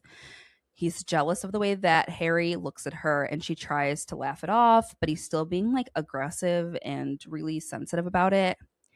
He takes a turn. He tries to change the tone of the moment by pulling her close, and he's drunk and her body is just not into it. Turn it off. No man is ripping me out of an event, especially with beer breath. Thank you. Oh, clock that. But again, this is like teenage girl. Like she also has this dynamic with him to understand him. Like he goes through these moods. This is how he is. He's not actually mad. But there's this like now there's this new layer. So there's mischief in his eyes, and that's just drunkenness, just so we're all aware. He tells Cubby that he really loves spending time with her and that he believes that their band is truly going to go somewhere and they're going to be the next big thing. He is just being that romantic, like, we're going to be stars, baby. I can see this. Gross. She says that he shouldn't jinx them, but she's really enjoying the praise and like the energy he's giving off when he's talking about the band. And we'll see this come back again about how centered the band is in Cubby's life. He said he's going to write the biggest song about her one day. And before she can respond, he crushes his lips against her in this like awkward, fumbly kind of way. And he does it so hard that she hits her head on the fucking light pole behind her, which is just that. And she says that he is gripping her jaw so tight it hurts. Gross. Go kiss your girl. This prologue is so visceral for 8,000 reasons. Yeah. Too that is one of them. Yeah. Exactly. Cut the camera. Yeah, and she is she's in that feeling. She knows this is not what it felt like to kiss Darcy. It was electric. It was fun. It was exciting. This is not that. She's second guessing everything because she believes that this is what it's supposed to be like, and she's supposed to want the guy that is writing songs about her and holding her hand and kissing her under the streetlights. But like, she really cannot shake the feeling that this is not how it's supposed to be, and it's so sad because as your queer elders, yes. As your moms, as your fourth moms. You just want to kiss the girl. He eventually takes her home and Cubby tiptoes up to her room where Darcy is already in her bed asleep, honk shoeing. She snuggles into Darcy and she wakes her up in the process and tells her dishonestly that everything was really great. It was a great date and that they kissed. Darcy is like, good job, kid. I'm sure she's just like weeping into her pillow. Right. But yeah, Cubby still can't shake the feeling that this isn't right. And she actually asked Darcy if their practice felt different to her too. But Darcy doesn't answer because she is already asleep. I would just like to issue my note of this is serious gay teenager shit, brother. It is. It is. And commence the yearning. Yeah. And this like back and forth, I really love their personalities, and I think their personalities are real because these are real people. We'll get into it, but yeah, they're this setup with the look into their like childhood development and like the development of this band and everything that happens from here on out. It's good to know this because this was a look into these characters from the jump. Yeah. In a real way. All we don't have to do digging. Yeah. We don't have to do digging here. We already know what's going on. Okay. So we jump into chapter 1 and we are in the present day. The band is practicing and trying to make the lyric, quote, I hope you herniate a disc shaving your ass hair and stumble into traffic, Connor McCabe, end quote, work for a song. Funny. That is funny. Again, this writing is impeccable. We learn that Connor is selling out venues and making killer money. From what it sounds like, he's signed to a label and he's obviously not in the band anymore. The band at present is a mess. They have a new member, Kale, who just overall ignores Cubby and they just don't get along as a cohesive unit anymore. The band, after years of name changes, playing in every shitty pub that would let them, they picked up some recognition on social media after playing some bars around Europe. But it wasn't the band as a whole, it was Connor. But the dream was still alive. They were opening for bands that they loved and they respected. They signed to an Icelandic based record label with a handful of other bands, very small. They had to relocate, but they were stoked about the promise of being professionally produced. With all this newfound attention, though, Connor went behind the band's back and pursued an invite from a US based producer to record an EP about his and Cubby's messy relationship while he was still in the band. Treacherous, traitorous motherfucker. Now, as a whole, the band is back at the bottom with the label, and they're left with 2 new band members trying to rebuild kind of where Connor left them. This guy fucking sucks. Just know that from here on out. Yeah. Their new bandmate, Yokult, is the cousin of the owner of the label, Ring Road Records. And while not much of the conversational type, he is an amazing drummer. And when he does finally pipe up into this back and forth conversation that's happening, he asks them to start calling him Skull, which is really not helpful to the situation at hand, but it's fucking hilarious. And this is like his energy throughout this book, which I love. He is one of my favorite pieces of this book through the entire thing. I love it so much. He is incredible. Yes. Cubby is not really in the headspace to write the song that they're trying to work on, and it's killing them all, which Cale is pointing out, and he has some good points, but he's terrible at getting them across. And this doesn't make it any better. It just winds Cubby up even more, so much so that the two start going back and forth, just bitching at each other. Yeah. During this exchange, we learned that Cubby and Connor broke up 8 months ago after being on and off again for about 4.5 years. And it was amicable in Cubby's eyes, apparently. I'm putting big air quotes around that. He's huge. Yeah, right. He started bringing girls around the band about 2 weeks later, and Cubby decided that the best way to go about things was to be the cool girl about it, not to have any strong feelings. So, like, by the time that they were done, she really didn't have anything left for him. The consensus that Cubby comes to is that she believed that she was too difficult to put up with and really too needy to love. And this is like her internal thought about this, and it's really hard to listen to because this is one of the first times we kind of get Cubby's self-doubt laid out the way it is. And this is just heartbreaking because you know what? You know that's not true. But you know what? But we also get so many pieces of her being conditioned to think that way at the 100%. Hand of this man who was absolutely emotionally abusive to her. And it's period tough. Yeah.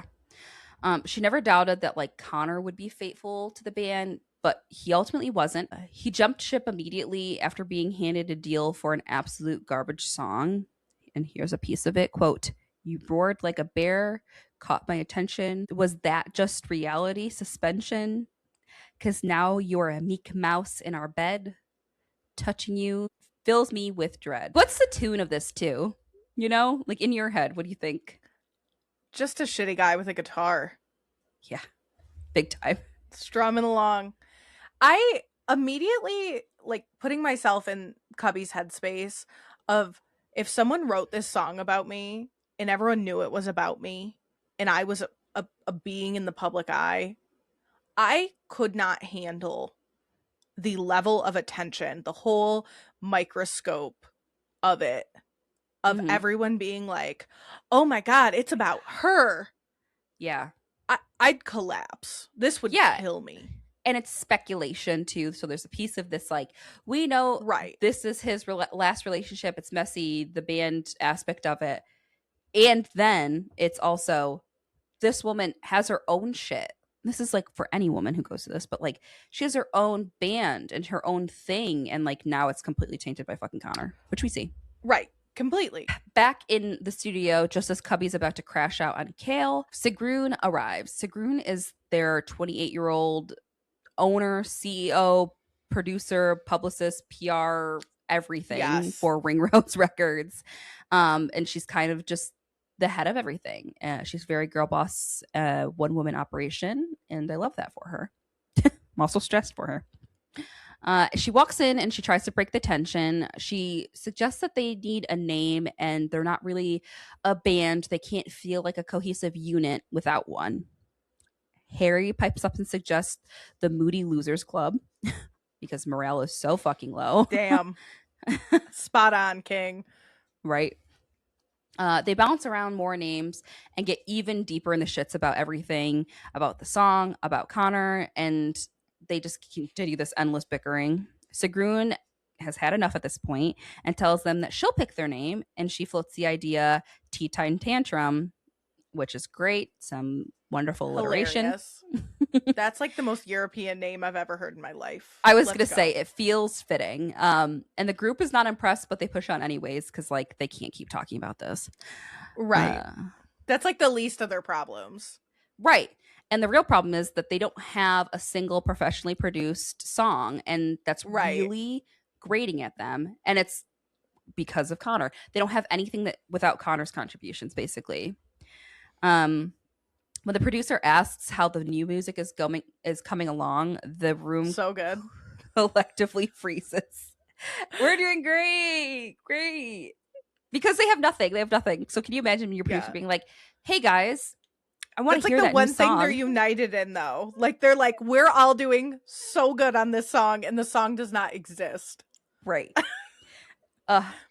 But before anyone can address the disaster that's about to unfold with that, Darcy gets a notification, and Cubby can immediately tell that something is up because she can read Darcy like a fucking book. And she won't let on. She's kind of like, don't worry about it. Cubby reaches for the phone, snatches it away, and she sees this article. All right, lock in, everyone. Special guest, Connor McCabe. Connor McCabe, an overnight musical sensation, is making a surprise appearance on Evenings with Evening, where he is slated to debut a new song and offer up a few hints at the album he's rumored to be releasing any day now. Connor went viral after his first single, quote, "Can't Bear It," dropped. The internet is buzzing over his angsty sound and unarguably gorgeous appearance in a simply shot black and white music video. But what really fueled the frenzy was the plethora of hidden messages in the lyrics.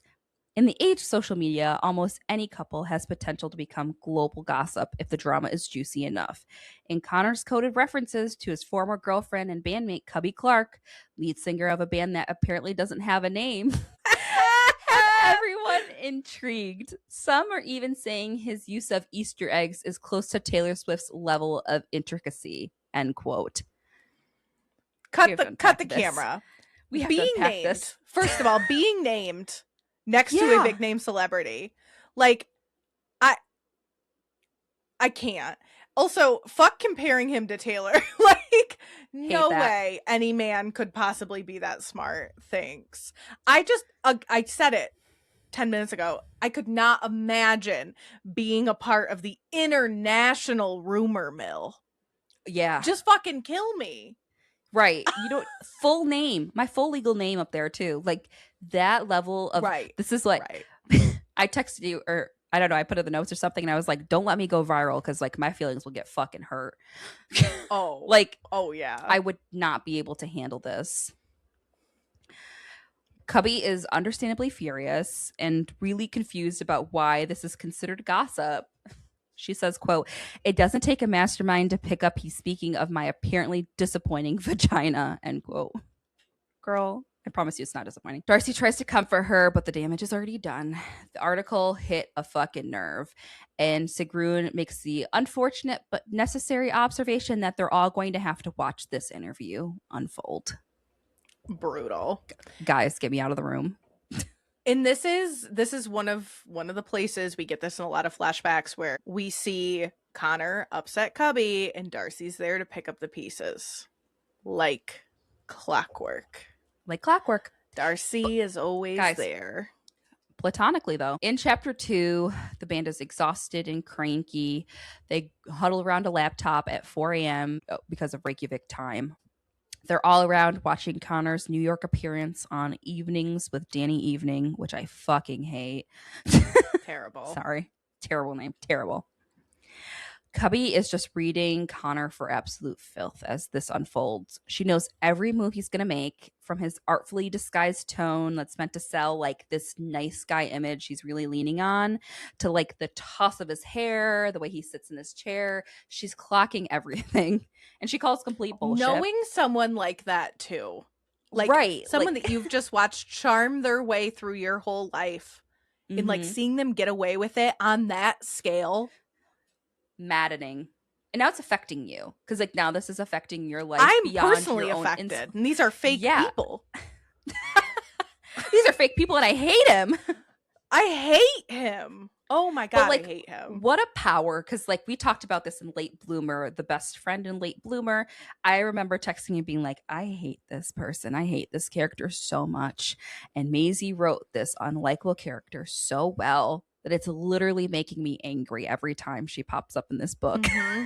Like, that's how I feel about Connor.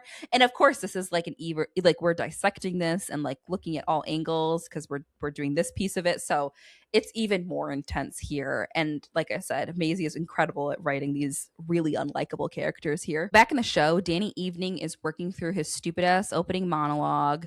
This, I just put, I know this is going to really hit someone, but this is big Jimmy Kimmel vibes because he does a lot of the musical stuff and I cannot get it out of my head, so I'm just imagining Jimmy Kimmel do this. So all late night white guys are the same guy to me.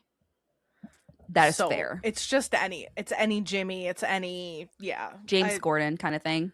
Late night, whatever. While this is happening, Darcy tries to ground Cubby with like a reassuring touch, as friends do. Playing with her hair in the normal way. In the friendship kind of way. The host does a bit where he introduces guests through parodies of their songs. And he's basically kissing Connor's ass the entire time, calling him a sex god. I was going to write out this whole monologue he did, and I couldn't do it. I could not read it. It was pissing me off, so I decided to cut it. Fair enough. Connor walks out wearing a leather jacket that Cubby, of course, bought for him for his 18th birthday. The audacity of man. Ow. The audacity of man. Like, I read this so mad. What if I told you I broke my gay bracelet during Pride? Oh, it was just one bead. We're good. Diva down.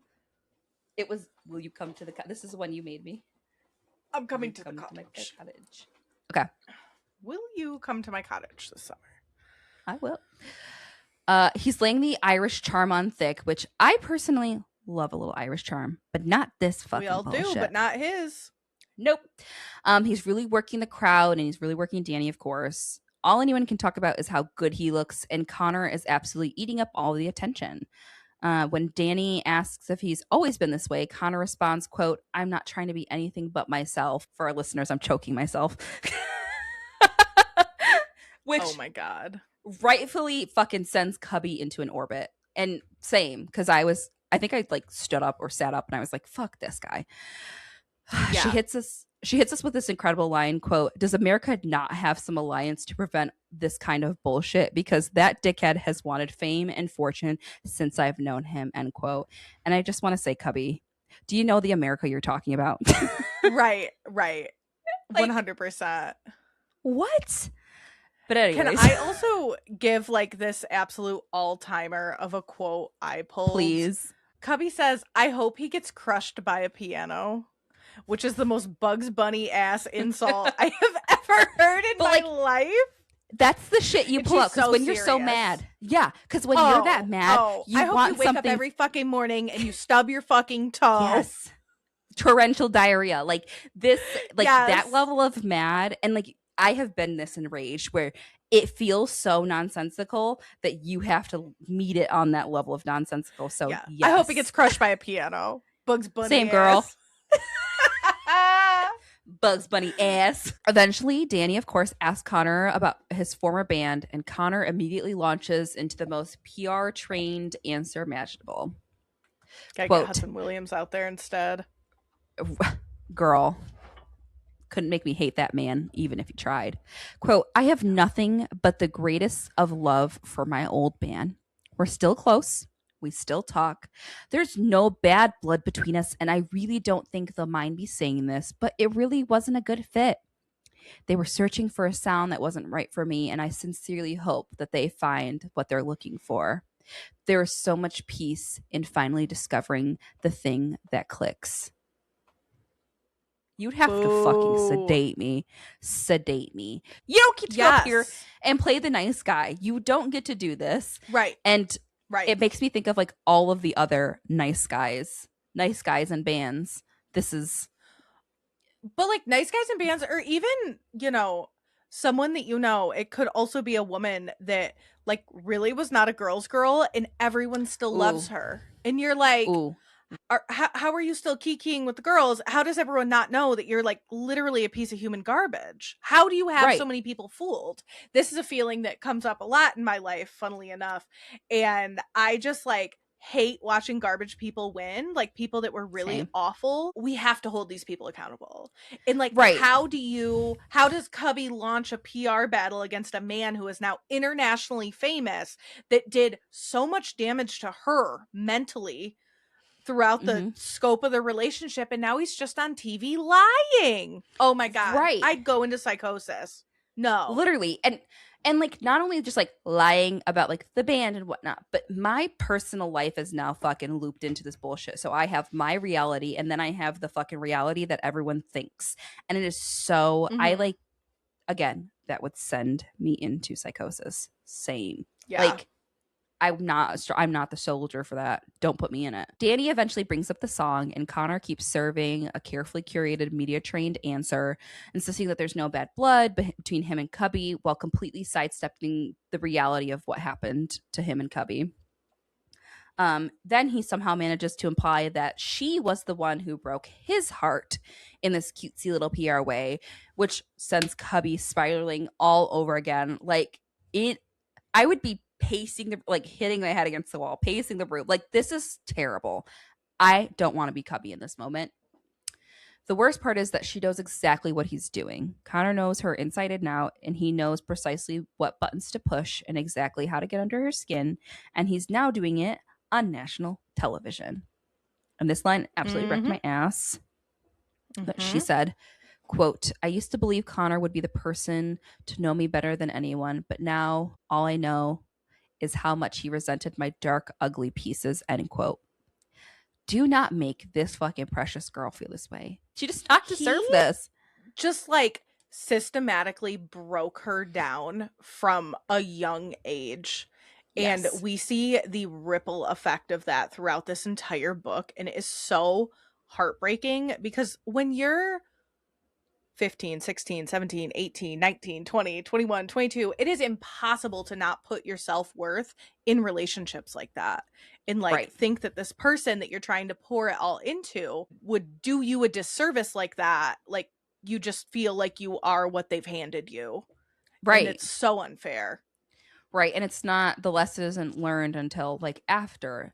Or we get, you know, when we were talking about Margot, think about like Cheyenne. I think about Cheyenne in this moment. Like someone told her at some point that this is how she should be. And now her whole life is fucking created around this, is so centered around men. Danny finally changes the subject and introduces the single. Cubby is forced to sit there and listen, furious and completely powerless as Connor pulls out his guitar and performs lyrics that he stole from her in front of millions of people. I'll puke. Sedate me. Like, it's just getting worse, sir. It's getting worse and worse. To not have a platform to respond and speak out. Cubby could have been more violent. I support women's rights and wrongs. Yeah, she should have been. We are ushered right into chapter 3 with Cubby's well-deserved fucking crash out. She's pacing, she's freaking out, and she's insisting that they need to take action. They need to send a cease and desist. They need to sue his ass. They need to do something. She is in this space of not only is her livelihood, her career, her dreams being attacked, she's being attacked on a molecular level at this point. This is about her. Hey, is this fucking show about me? And it's also something that she created that came like from her heart, from her soul. We'll get into that in a second. Connor, you're pissing me off. Right. their producer's trying to talk her down and telling her to calm down, which I think is, again, I think we need to, as a collective, understand the words calm down when someone is not doing well is not going to help. And we should just know that at this point. Cubby is rightfully spiraling, and the possibility that Connor may have stolen more than just one song is really too much to bear for her. And it makes it worse. Oh, excuse me. What makes it worse is that the song that he chose to steal was deeply personal for her. She wrote it when she was 18 and heartbroken, reeling from one of their breakups, the first mini one, after catching him kissing another girl following a set.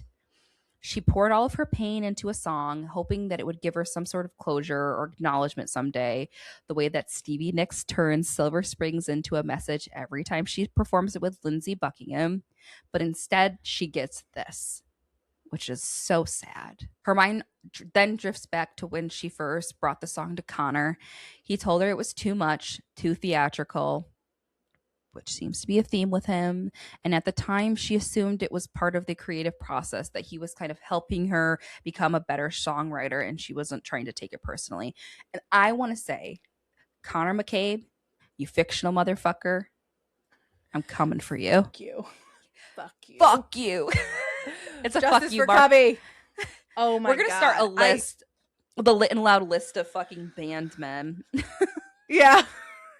Fictional men we hate. Then Cubby makes the worst possible choice in the situation, and she opens up social media and she sees a slew of just absolutely garbage comments. Some fans are ready to throw hands on Connor's behalf, while others are somehow blaming Cubby for the entire thing. Cubby is completely unraveling, and as she looks to her former bandmates for some shared outrage, everyone is just kind of stunned in this moment. Darcy is collapsing inward, lost in her own feelings, and Cubby has to really stop herself from going over there to comfort her. Because she has this deep urge. In a friendship way, though. In the friendship way. Totally friendly. Cubby kind of takes a turn here, and instead of sitting with her sadness, she tries to channel this anger into action. And the band joins in. They run through every possible option, but unfortunately, legally, there's not much that they can do. Sigrun thinks that releasing a statement could easily backfire because Connor's riding this massive wave of media attention and public opinion, and it really wouldn't be on their side. It would be on his. Darcy says, quote, "People love to be on the side of the nice guy being publicly slandered by the crazy ex-girlfriend. It's awful, but it's the truth." And it is the truth. It's 100% the truth. And the other piece of this puzzle is, like, any music that the band is working on, like, nothing is off limits now. Like, Cubby could be using her own lyrics, and Connor could also have access to them. And that has to be a really scary feeling, because it's my understanding that when musicians make music, like, Taylor Swift always says, like, I have this backlog of lyrics that I just know I want to use and I don't know where to put them.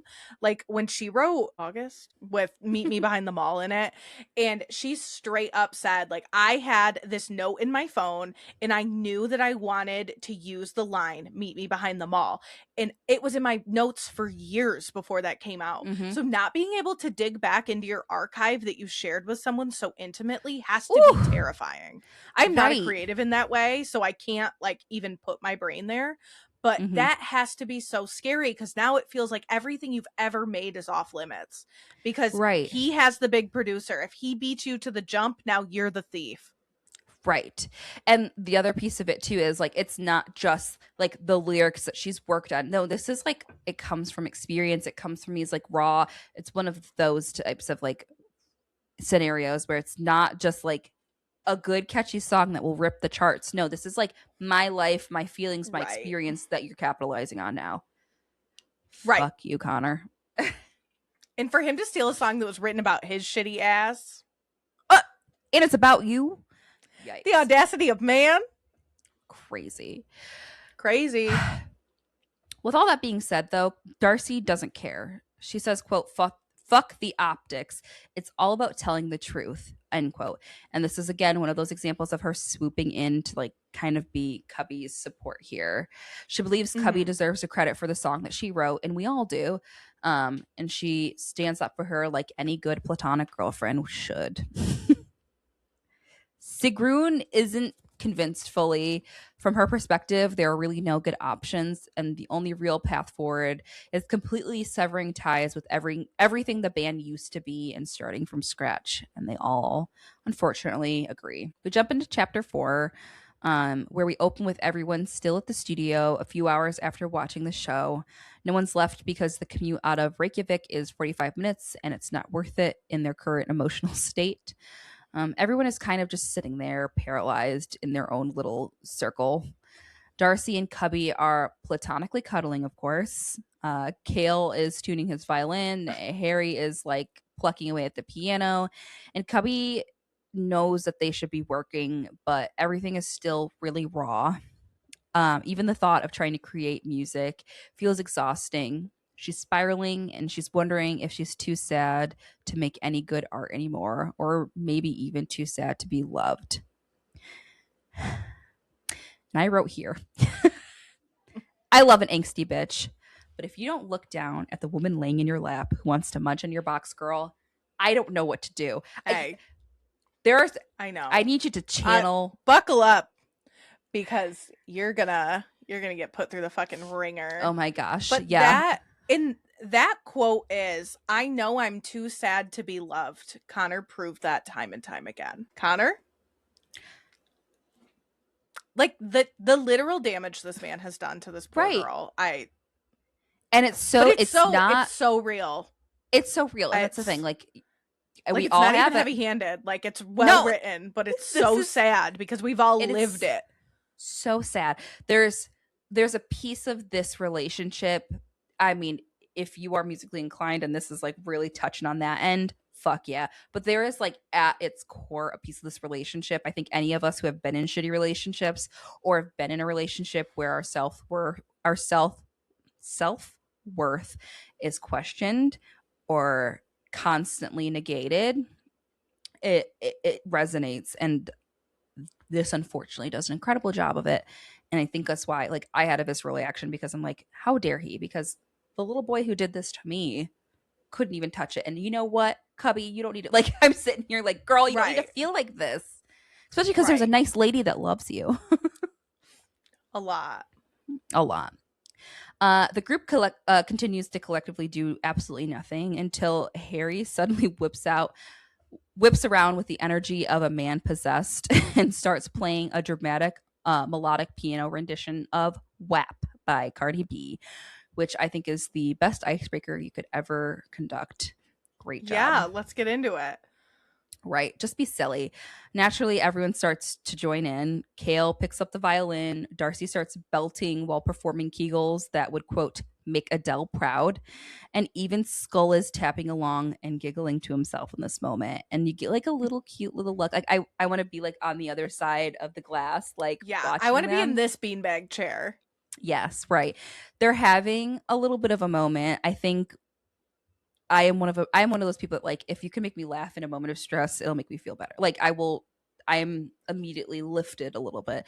So I think the band as a collective is doing this, and bless Harry for his energy he brings, because great choice. After they're plucking away for a little bit, Harry transitions into a slower, moodier melody, and suddenly the gears start turning for the band. For the first time in kind of what feels like forever, the band is actually doing the thing that they have been struggling to do: work together. Everyone's piece is kind of falling into place. The lyrics are flowing, and the energy in the room completely transforms. And you get this like sequence, again, another really cinematic moment in this book. I can see like the like turning of the camera as this is happening, but everyone's kind of adding into this and layering, and they're killing it. Cubby is absolutely buzzing with excitement because she's feeling this, and we know this already by this point, but she's so deeply rooted into the music that it affects her mood and it affects everything for her. So the band actually kind of pulling it together is turning a tide for her and her own energy. Yeah. Everyone's contributing exactly what they need to, and Darcy and Cubby especially are feeding off of each other's energy. They're throwing lyrics back and forth, and they're creating something that's genuinely great in their eyes. We get gems like, quote, stab myself in the back just to prove to you. Go ahead and ask me to do it again, and I would, end quote. And they're like doing this back and forth with each other in real time, off the rip. Like, I am not that person. I am not words. Like, I am one of those words. I'm one of those word persons that write something out and then like has to like restructure it and pluck each thing and change the synonym. Like, that's how I write. So I'm sure that works in some lyrical building, but the way that they're just kind of like ripping feeling is incredible to me.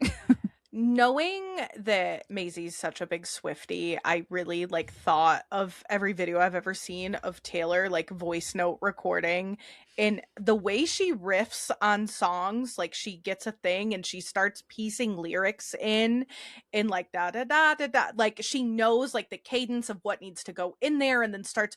It is the craziest thing to watch because that's like foreign language to me. So I got all those, like I literally have a note that says he starts playing a tune, Cubby starts giving input, I don't know how music works, they start to get somewhere.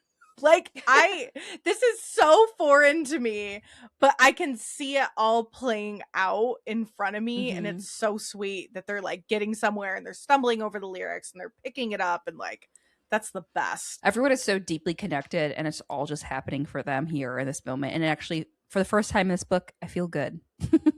Other than them kissing. For 1 second. Yes.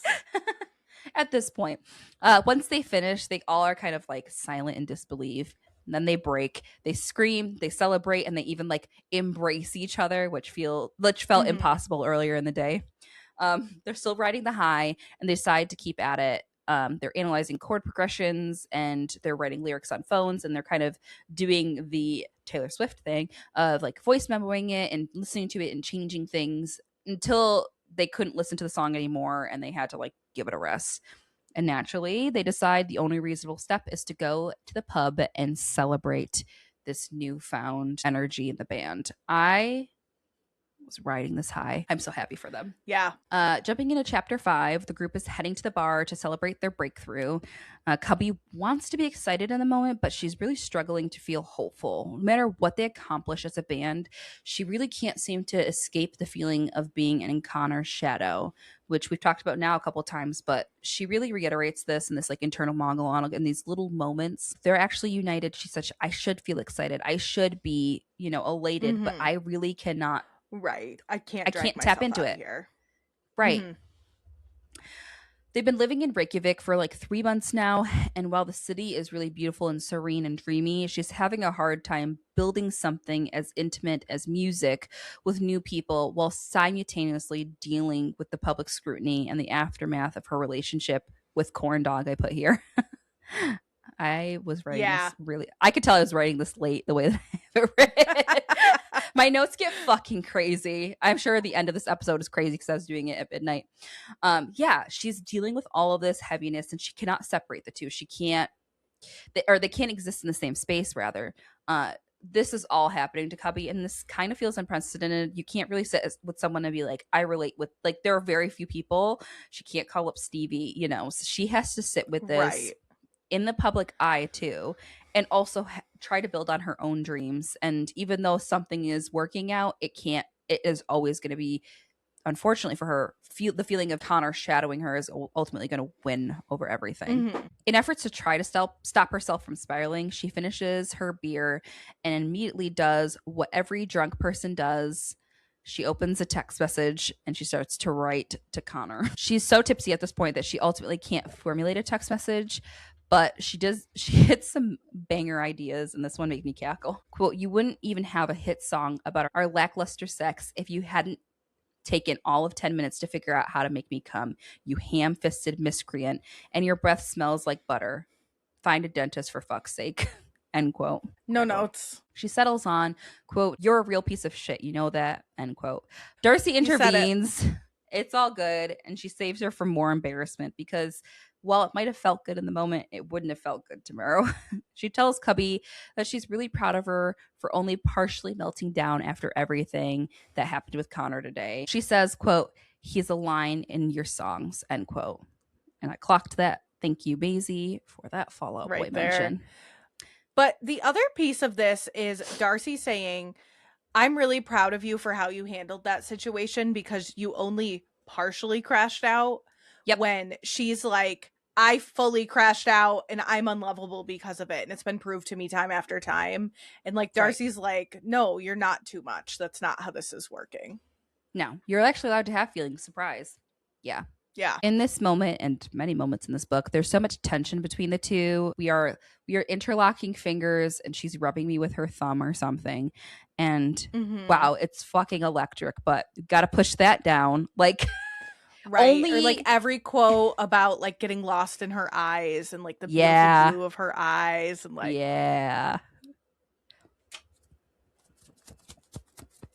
Happy we Pride. know, but do you? Harry eventually wanders over with another round of drinks while Darcy, Cubby, and Kale are busy laughing together.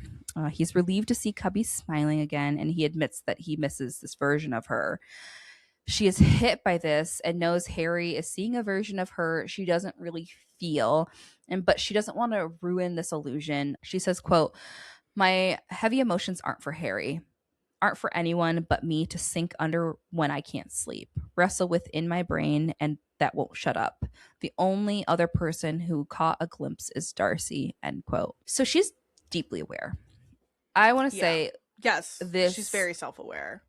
Right. This complex character building in chapter 4-5 of this book, establishing at her core really what Cubby is going through beyond Connor, beyond anyone, is a really smart move, I think. I think sometimes these books really, it takes them a while to get to that point where we get the discovery alongside the character, but we get to hear this piece of it really early on. And I mean, I'm not as far as you are, but you can kind of make the big statement if you agree. But I really think it bodes well to establishing this character and painting her in a full realistic picture. And mental health is such a big part of this, and it doesn't go away.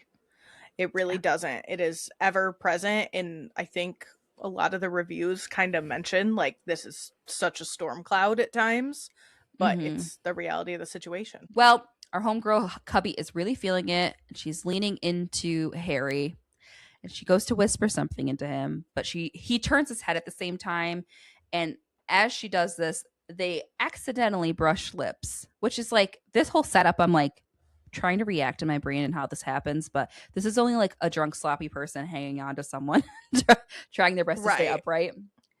And naturally, at the same time, Darcy takes a photo. At first, Darcy is surprised, but her smile falters, and in a moment, she is back to normal Darcy. I wish I had a gay flag. Girl, we know. As much as Cubby's mental state we get in this book, I would love the Darcy remix. Ooh, okay. It's only Cubby, but we are so in Cubby's brain. But we get so many pieces of Darcy that I would love her full inner monologue in this way, because it would build the story out crazy style. Hey, I'll take a sequel. Twist my arm. Meanwhile, Cubby can't even focus on the picture because she's too busy watching Darcy's reaction. That was her first instinct. Very interesting. Very gay. Darcy insists that they should post it because Connor always hated how close Darcy and Harry were, which is hilarious considering he was the one out here cheating consistently. Right. And had the gall and the audacity, as men often do, to be jealous. Harry and Cubby's relationship was really never that, though. Skull chimes in with the news that we've all been waiting for in this moment. The producer loved the demo that they came up with. It's happening. Everyone fucking loses their minds. Darcy celebrates in the gayest way possible by grabbing Cubby's face and covering it with kisses. I mean, I have here. Can you guys just scissor already? I have news for you.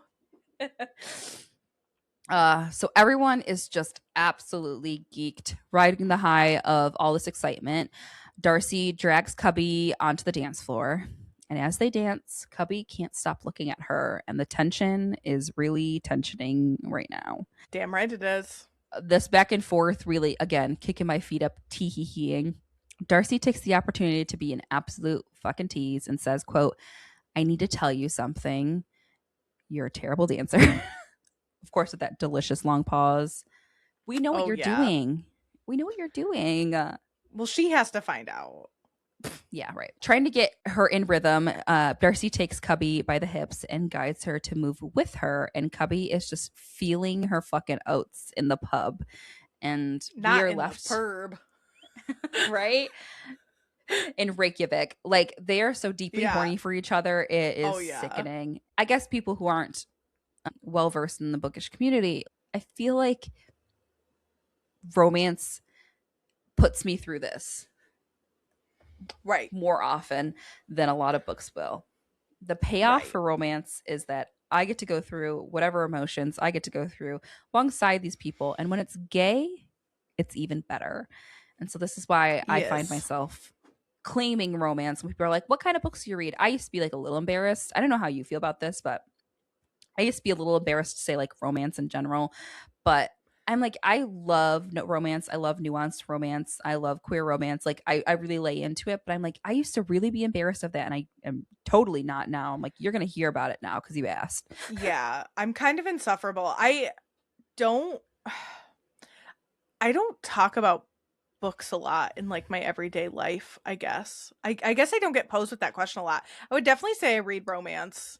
What do you mean you don't talk to every person about like the podcast? Every person I talk to. Even Gabe, like when I'm like, oh, I'm reading romance and I'm telling him about the book, he's like, that's happening? I'm like, yeah, because romance, I think everyone sees romance as linear.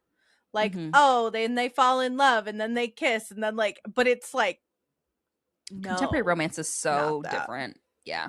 Right. I am a lover. But anyways, we slide right into chapter 6 with Darcy and Cubby. We're sliding into something, girl. We are, baby. This is okay. We need to start this chapter. This is a first for Lit and Loud, and of course, I'm tasked with it. Chapter 6. Darcy and Cubby, they're headed back to the apartment on the midnight bus because God forbid they miss it, and I know that feeling. Technically, they have 2 beds, but of course, they end up in one in their shared bedroom. I put here, I mean, like this is again one of those romance. This is predictable. One bed. Like forced proximity in the way that's like, okay, is this really forced though? You guys end up in the same bed all the time. Right. You're picking this. Exactly. This is a choice. They've had such a good night that neither of them want to go to sleep. And we get this little exchange, so buckle up. Darcy, quote, I want to watch Love Island and judge everyone as though we weren't at the same level of trash. Cubby says, always. This is real. We get this. Cubby, I scramble over to her, my stomach draped across her lap as I fish for my laptop on the floor between our beds. Darcy slaps her ass and says, damn, arch that back, baby. Yeah. Incredible. Can I read the rest of the quote? She swats my ass that's high in the air. My entire body lurches, an odd surge of heat making my face burn, and fingers drop my computer back to the floorboards with a clang. Darcy hoots with laughter. Girl! Ladies, something. Ladies. Homosexuals happening. So these two are trapped in a tiny bed, and they're drowning in years of unresolved feelings, and somehow neither of them has figured it out. Based on what we are given, I am very sure that Darcy knows how she feels. While they're watching Love Island, Darcy brings up Cubby accidentally kissing Harry at the bar. Cubby insists that it was an accident, while Darcy relentlessly teases her about it. Eventually, the only thing that shuts Darcy up is Cubby pressing her lips against hers. Ooh. This is like the dialogue in this book with like the back and forth, because they've been friends forever across everyone, but they've been the back and forth, like you're in there. I like feel like I'm in the room, and then always like turns. It gives this like big moment. She kisses her. We get back into like the romance of it all, but I love the dialogue in this book. And then of course, this is so euphoric. Everything stops. they're kissing, but like really kissing, the kind of kissing that kind of makes it impossible to pretend that this isn't a joke. This isn't happening by accident. Yeah. They eventually pull apart and immediately start apologizing, but it's obvious neither of them actually want it to end. Cubby keeps saying sorry, and she's already mourning the loss of the moment. All this tension built up, but Darcy saves the day and kisses her again. Desperately. Oh, this Cubby quote right here. All I know is that there's a clawing ache of need spearing through my chest, up my throat, down my stomach. Yes, mama.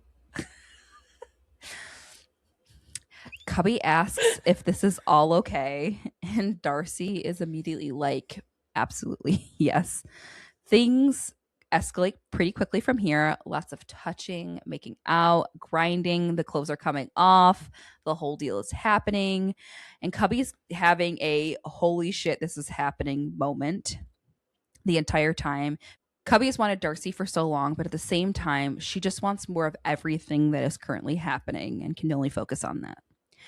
Darcy says, tell me that this is okay, that all of this is okay. Cubby says, that's perfect. It's perfect. It's perfect. It's happening. Sometimes you need a little liquid courage. Right. One thing Cubby completely fixates on is the expressions that Darcy is making in this moment. She's obsessed with watching Darcy react to her. And what stands out is that Cubby isn't just overwhelmed by the physical side of things. She's overwhelmed by the emotions.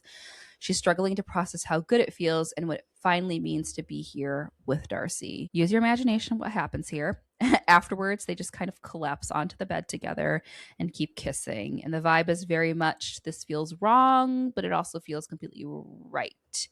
They probably shouldn't have crossed that line, but at the same time, how on earth did it take them this long to get here? We are left with this. Like I said, this is so deeply reminiscent of the queer experience. And as someone who has been a denier of my own sexuality for a very long time when I was younger, not a denier, but more so I didn't understand.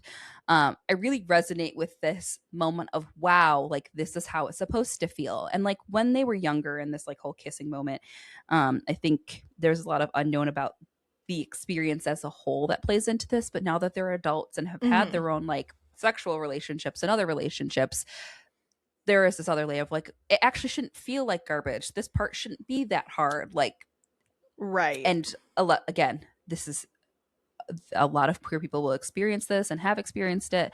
So this is very true to life. And I'm really like how Mazey has fit this in here and made it not feel like a cliche, made it feel really like just right.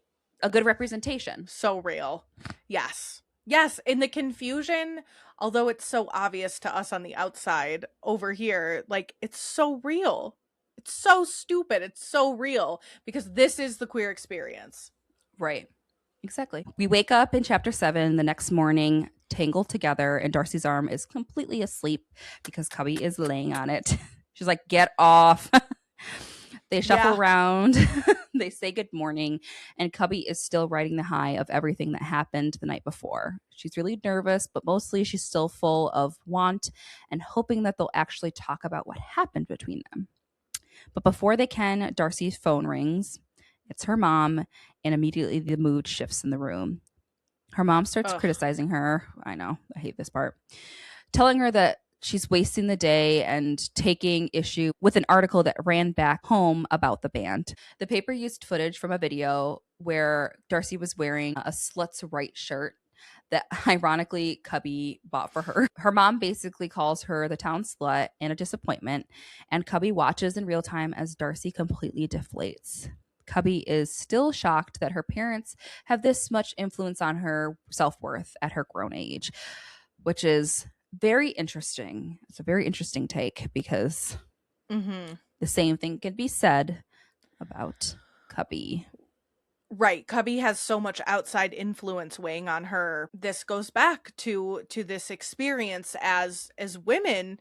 Like, you will let someone else beat you down and then look at your best friend and be like, they're so brilliant and incredible. Why would they ever think that way about themselves? And like, right. the inability, like literally Taylor Swift, I'll stare directly at the sun but never in the mirror. Like I can't see it for myself, but I understand that this is happening to other people. Like this is part of the female experience is like what, like gassing up your friend because of their self-worth and then not being able to find it within yourself. It's that. Right. After the call, Cubby tries to climb back into bed with her, but Darcy doesn't make room. Oh my God. Instead, she says she doesn't feel very well. And then we get Darcy's internal panic spiral. She's basically trying to convince herself that she's straight, Cubby's straight, and whatever happened to them last night was a mistake. The amount of energy that these two spend insisting that they're straight is really irritating. In like a, I just want you guys to, I want you to be happy kind of way. And at first it was irritating in like a, like this is like the plot point, but very quickly, I mean, we move through this chapter and everything kind of shifts. This is, again, establishing thing for the relationship. My note here is any woman ever actually fully straight? I mean, Cubby notices bruises on her thighs from the night before and immediately gets flooded with all the memories of everything that happened.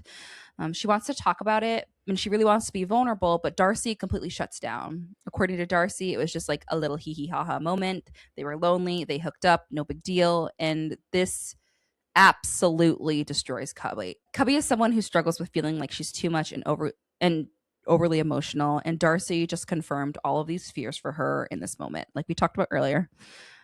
She starts comparing this to Connor, dismissing her after she lost her virginity, and convinces herself that Darcy just regrets everything, and this is her way of offloading it. Darcy is usually like a hit it and quit it kind of gal based on what she said, so in Cubby's mind, she is just another convenient, warm body in this moment, and this distance between them becomes painfully obvious.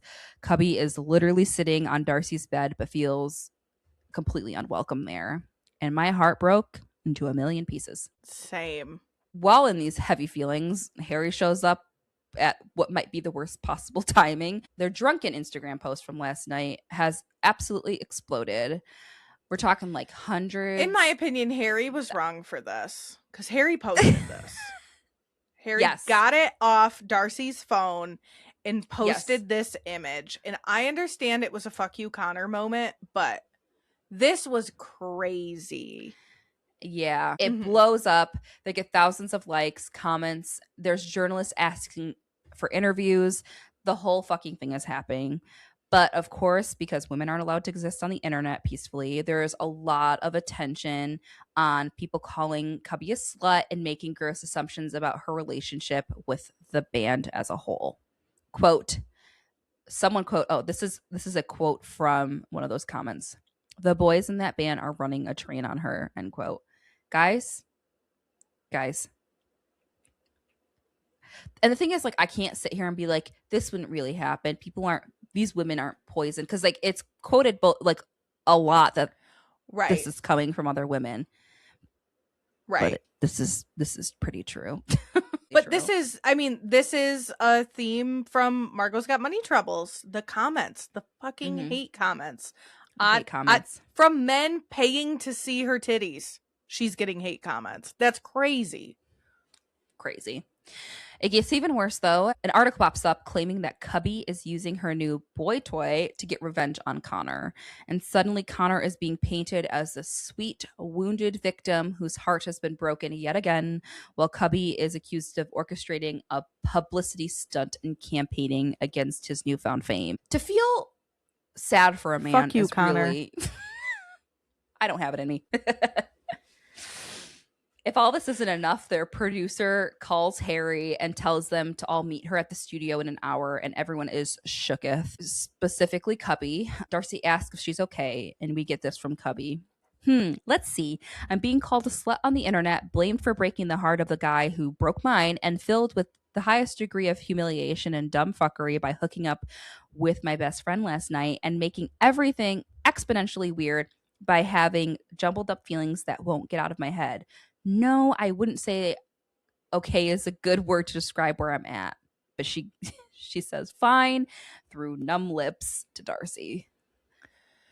I love how much of Cubby's head we get in this book, because she says so many things in her head that she is not brave enough to say out loud. Yes. And like, that is the mental health experience. Knowing that you need to do X, Y, and Z, but not being able to physically do it.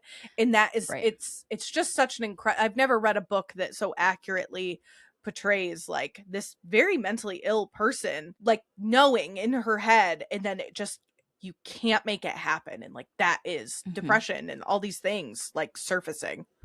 Exactly. Darcy tries to console her. She hugs her and apologizes. And for one moment, Cubby lets herself imagine that Darcy is apologizing for the actual thing that's hurting. That she's sorry for pulling away, and sorry for making things weird, and sorry that she's also confused too. My fucking heart. Because Cubby doesn't really believe that. She chalks it up to a fantasy and thinks that she's the only one with real confusing feelings. They part, and Cubby's in shambles and feeling worse off after this fucking morning. We open in chapter 8 with the band getting to the studio, and Cubby has just spent the entire ride doom scrolling. She's looking at every horrible thing that people are saying, and she's convinced that she's about to get the band dropped from the label, all because of the drama. And she's like apologizing. She feels so fucking torn up about this. And I just want to mention again that she wasn't the one that posted this. Correct. So, and it's coming down on her for some reason. Again. Yes. Well. But instead, their producer is thrilled. She is like, this is the best thing that could have possibly happened. The band went viral overnight. Media requests are pouring in, and their streams are just exploding. The promoters suddenly want them. They finally have the eyes on them the way that they've been trying to get on for years. And Sigrun's attitude about the whole thing is like, great, you're famous now, and we need to capitalize on it quickly. And like, that's kind of her stance. Yeah, and she's a producer. Right. She's a producer. She's the owner. She's everything for this label. And she's their PR person foremost. And she's really using this as the vehicle to get them where they need to be, because they've been so stuck. But like, that's how the age of the internet works. Take it, unfortunately, and run. Take what you can get. 100%. So Sigrun, using her Kris Jenner thinking cap, suggests that with all this momentum going, Cubby and Harry need to fake date in addition to this. That all publicity at this point is good to her. So a little subber moment is in order. I wanted to say dalliance, but I felt not confident about it. Throwing in. It was one of my words of the day, so I was trying to use it. Cubby hates the idea of this and is low-key horrified because to her, everything is about the music. And again, she's deeply rooted in the music and the part of this that connects her to it. And so she feels betrayed by this in a way. Shockingly, though, everyone thinks it's a good idea, even Harry himself, which is interesting. Cubby feels like she's absolutely losing her mind at this point. She keeps trying to redirect the conversation back to the music, but Sigrun's answer is basically, we'll make music too, but all of this attention needs to come first. And Cubby is in the corner like, what about the music? The producer says, I'm about to make you very famous if you listen to me and let me do my job. And she's not wrong, but like, this was never the point for Cubby. Everyone is trying to make this landing a little softer for Cubby and giving her reassurance, but it's not working. And Sigrun doesn't take any more pushback from her. She keeps trying it, but she's done. She says it's do or die, and she's making the call. And Cubby is just... this is enough. I'm sure her nervous system is just like at an all-time high. She has dealt with all of this in the last 48 hours and now has no choice but to be in this like fake relationship. So she runs outside and crashes out. Darcy chases after her. She sits beside her and hugs her, puts her head on her shoulder, and talks her down from the ledge. And we've seen this a couple times with them. This is Darcy coming to the rescue, and it's always very similar. You know, she actually is listening to what Cubby is experiencing and feeling, and while not making light of it, says that they're going to get through it. This is from Darcy. It'll be okay, Cubby love. She whispers, rubbing her hands up and down my arms. I promise. How do you know? I blubber back, softening a bit. I try to stiffen my shoulders, but it's no use. She's too warm, too familiar. Because we'll make it okay, you and I, together, like we always do. We'll go to America, go on tour, and we'll make music and kill performances and play pretend at this ridiculous scheme and laugh at everyone we fool along the way. Think about it this way, she says, a small spark in her voice. What better way to get back at Connor than to needle at his jealous streak? It will eat him alive to think that something's going on between you and Harry. Oh. And she's right. Period. Yeah, so she's... But, like, that's a good friend, but also, like, a bandmate being like, we kind of have to do this. Let me talk you down and calm you down, because fuck Connor, first and foremost, but also, we get to go hang out together. This is still happening for us. Like... Right. Cubby feels better about this. She finally feels some normalcy again talking with Darcy like this, because it feels like their actual friendship. But she can't get the thought of kissing Darcy again out of her head. But she pushes those feelings down and decides that she's going to do this for the band, but mostly for Darcy. Platonically, though. Platonically. So they head back inside. They head back inside and they start writing music, but Cubby's one rule in all of this is that there are no love songs, only spite songs. Period. Go off, queen. Into chapter 9, the following week is just an absolute whirlwind. The band is constantly in the studio, they're taking meetings, and they somehow manage to put together 5 songs that they're genuinely excited about. Some are new, and some are songs Cubby and Darcy wrote years ago. Everything should be exciting. But again, Cubby cannot stop reading the comments about herself online. The second she has downtime, she's scrolling. Part of her hates it, but another part really can't look away. I get it. Don't let me go viral, because I, for better or for worse, will be in those comments looking and seeing what public perception is. And that feeling must be very difficult. Is a being who does not post on my own social media, because I fell into like a really toxic social media rut in my early 20s. There are so many pieces of this, and I was never like famous or popular or like any of these things. I was never even being perceived, but I had so much anxiety around posting on social media, and like honestly still do, which is why I don't typically post. Like, this hit so hard for me. It was like absolutely terrifying, like the thought of being perceived in this way. During one of the tour meetings, Cubby's sitting there spiraling while Darcy looks completely calm. And Cubby is getting really frustrated because not only is their career exploding, but the relationship is still in this weird gray area, undefined situation, and no one is talking about it. And she's just feeling it. That we know of. But she's also, unfortunately, she's also someone that's not talking about it, and she's part of the problem. She's part of it. Not that I'm going to speak up about me and my big feelings, but, you know. Then we get one of these little painful moments. Under the table, both Harry and Darcy reach for her. Harry grabs her hand to comfort her during this meeting, and Darcy touches her too, but Darcy then pulls away, and Cubby immediately reads way too much into it. She's fucking crushed. As a person who is... big love language, touch. Why didn't you touch my back when you walked by me? I look at Drew and I'm like, why? Drew's like, I'm just existing. Like, I get it, a person, but this is uncharted territory. This is so like, so there's that layer on it too. The actual meeting that's happening is exciting. They officially hire a manager named Kevin, and he reveals that they're going on an 8-week North American tour, like a real ass tour with the kinds of venues that Cubby has dreamed about since she was a kid. It is happening. Like, how excited I would have been buzzing. Yeah. They're flying into Boston to start and ending at a Pride Festival in Asbury Park, New Jersey. It should be the happiest thing ever. But Cubby cannot stop thinking about all that is happening because of a lie.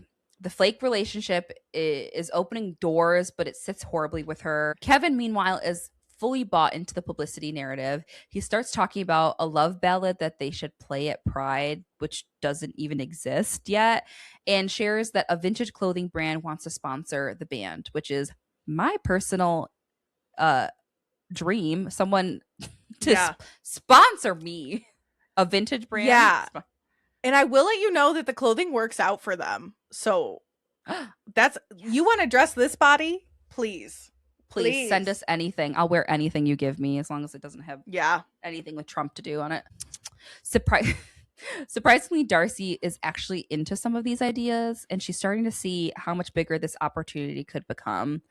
And right before the meeting ends, Skull casually announces that his girlfriend will be joining them in Boston and coming on the entire tour. Apparently, she's tiny and will sleep with him in his bed. Deja is very tiny. Skull is the comedic, like, he's Tim Robinson standing in the corner of the room cracking one shitty joke. Like, every time Skull says something, it is so shocking that he finally speaks up. It's everything. Right. Everyone is like shocked for about 30 seconds, but rolls with it. They're like, all right, cool. And this meeting wraps up with Harry delivering "Let the Adventure Begin." And that is where we will end for this episode. We are about to go on. We're going on tour next week, baby. For the yearners and slow burners. Our first romance. How you feel so far? This one. I feel good. I feel very good. Okay. My friend, now that we have gone on the journey and we're about to go on tour, can we go on to read the read? Yeah, we should. Let's do it. What you got? Okay, so I have a 4-star review from Hannah. Mazey Eddings served up 3 courses of yearning in her upcoming sapphic Friends to Lovers. You Won't Forget Me. I loved how sweet Cubby and Darcy's friendship was from the start, and it's clear how much they cherish each other. On the page, tension is fun and flirty, and not to mention the perfect amount of angstiness. Just cute. I thought it was a good one. I just loved the served with 3 courses of yearning because that's me. Yeah. And I'm eating it. We get all 3. Do not fret. What do you got? I have a 3.75 star review from the sparkle star emoji, and it reads, Cubby is a lot kinder than me because I would have started slashing tires from the get-go. Yeah, mama. That's how I feel. To be perceived? No, thank you. Yeah. You bitches in the comments, I'd be fight. That's the thing. Don't make me famous because I'll be in there. Oh, no. Mama's got too much to say. Mm-mm. Well, this was lovely. It feels really nice to be back in a book, dissecting something and like texting back and forth. We have just been like geeking this past week about it. It's been such a treat, and I'm just so beyond excited to pick Mazey's brain in person because we get to talk to her. Yes. So I'll be like, hey, so I need to know about this. And if you are reading this book with us and you're physically reading it, please know that the audiobook has actual music in it. Yes. You sent me a video today from the composer, and I cannot wait to get my hands on this audiobook. I'm really excited. Literally, so it drops Tuesday of this week. It'll be 2 days prior to when you receive this, and I will be up probably, and I will be listening to the latter half of the book because I am such a slow reader of physical books. So I'm very not only excited for the musical aspect, but to hear the voices too, because there's something about, when you're an audiobook lover, there's something about getting that piece of this, and now we have this musical layer too. So I'm stoked. Yes. I'm so excited. We are so excited. We're so excited to be covering this book, and happy Pride, Divas. Happy Pride, and we will see you at the gay fucking library. The gay library. Oh, get it in there. Platonically, of course.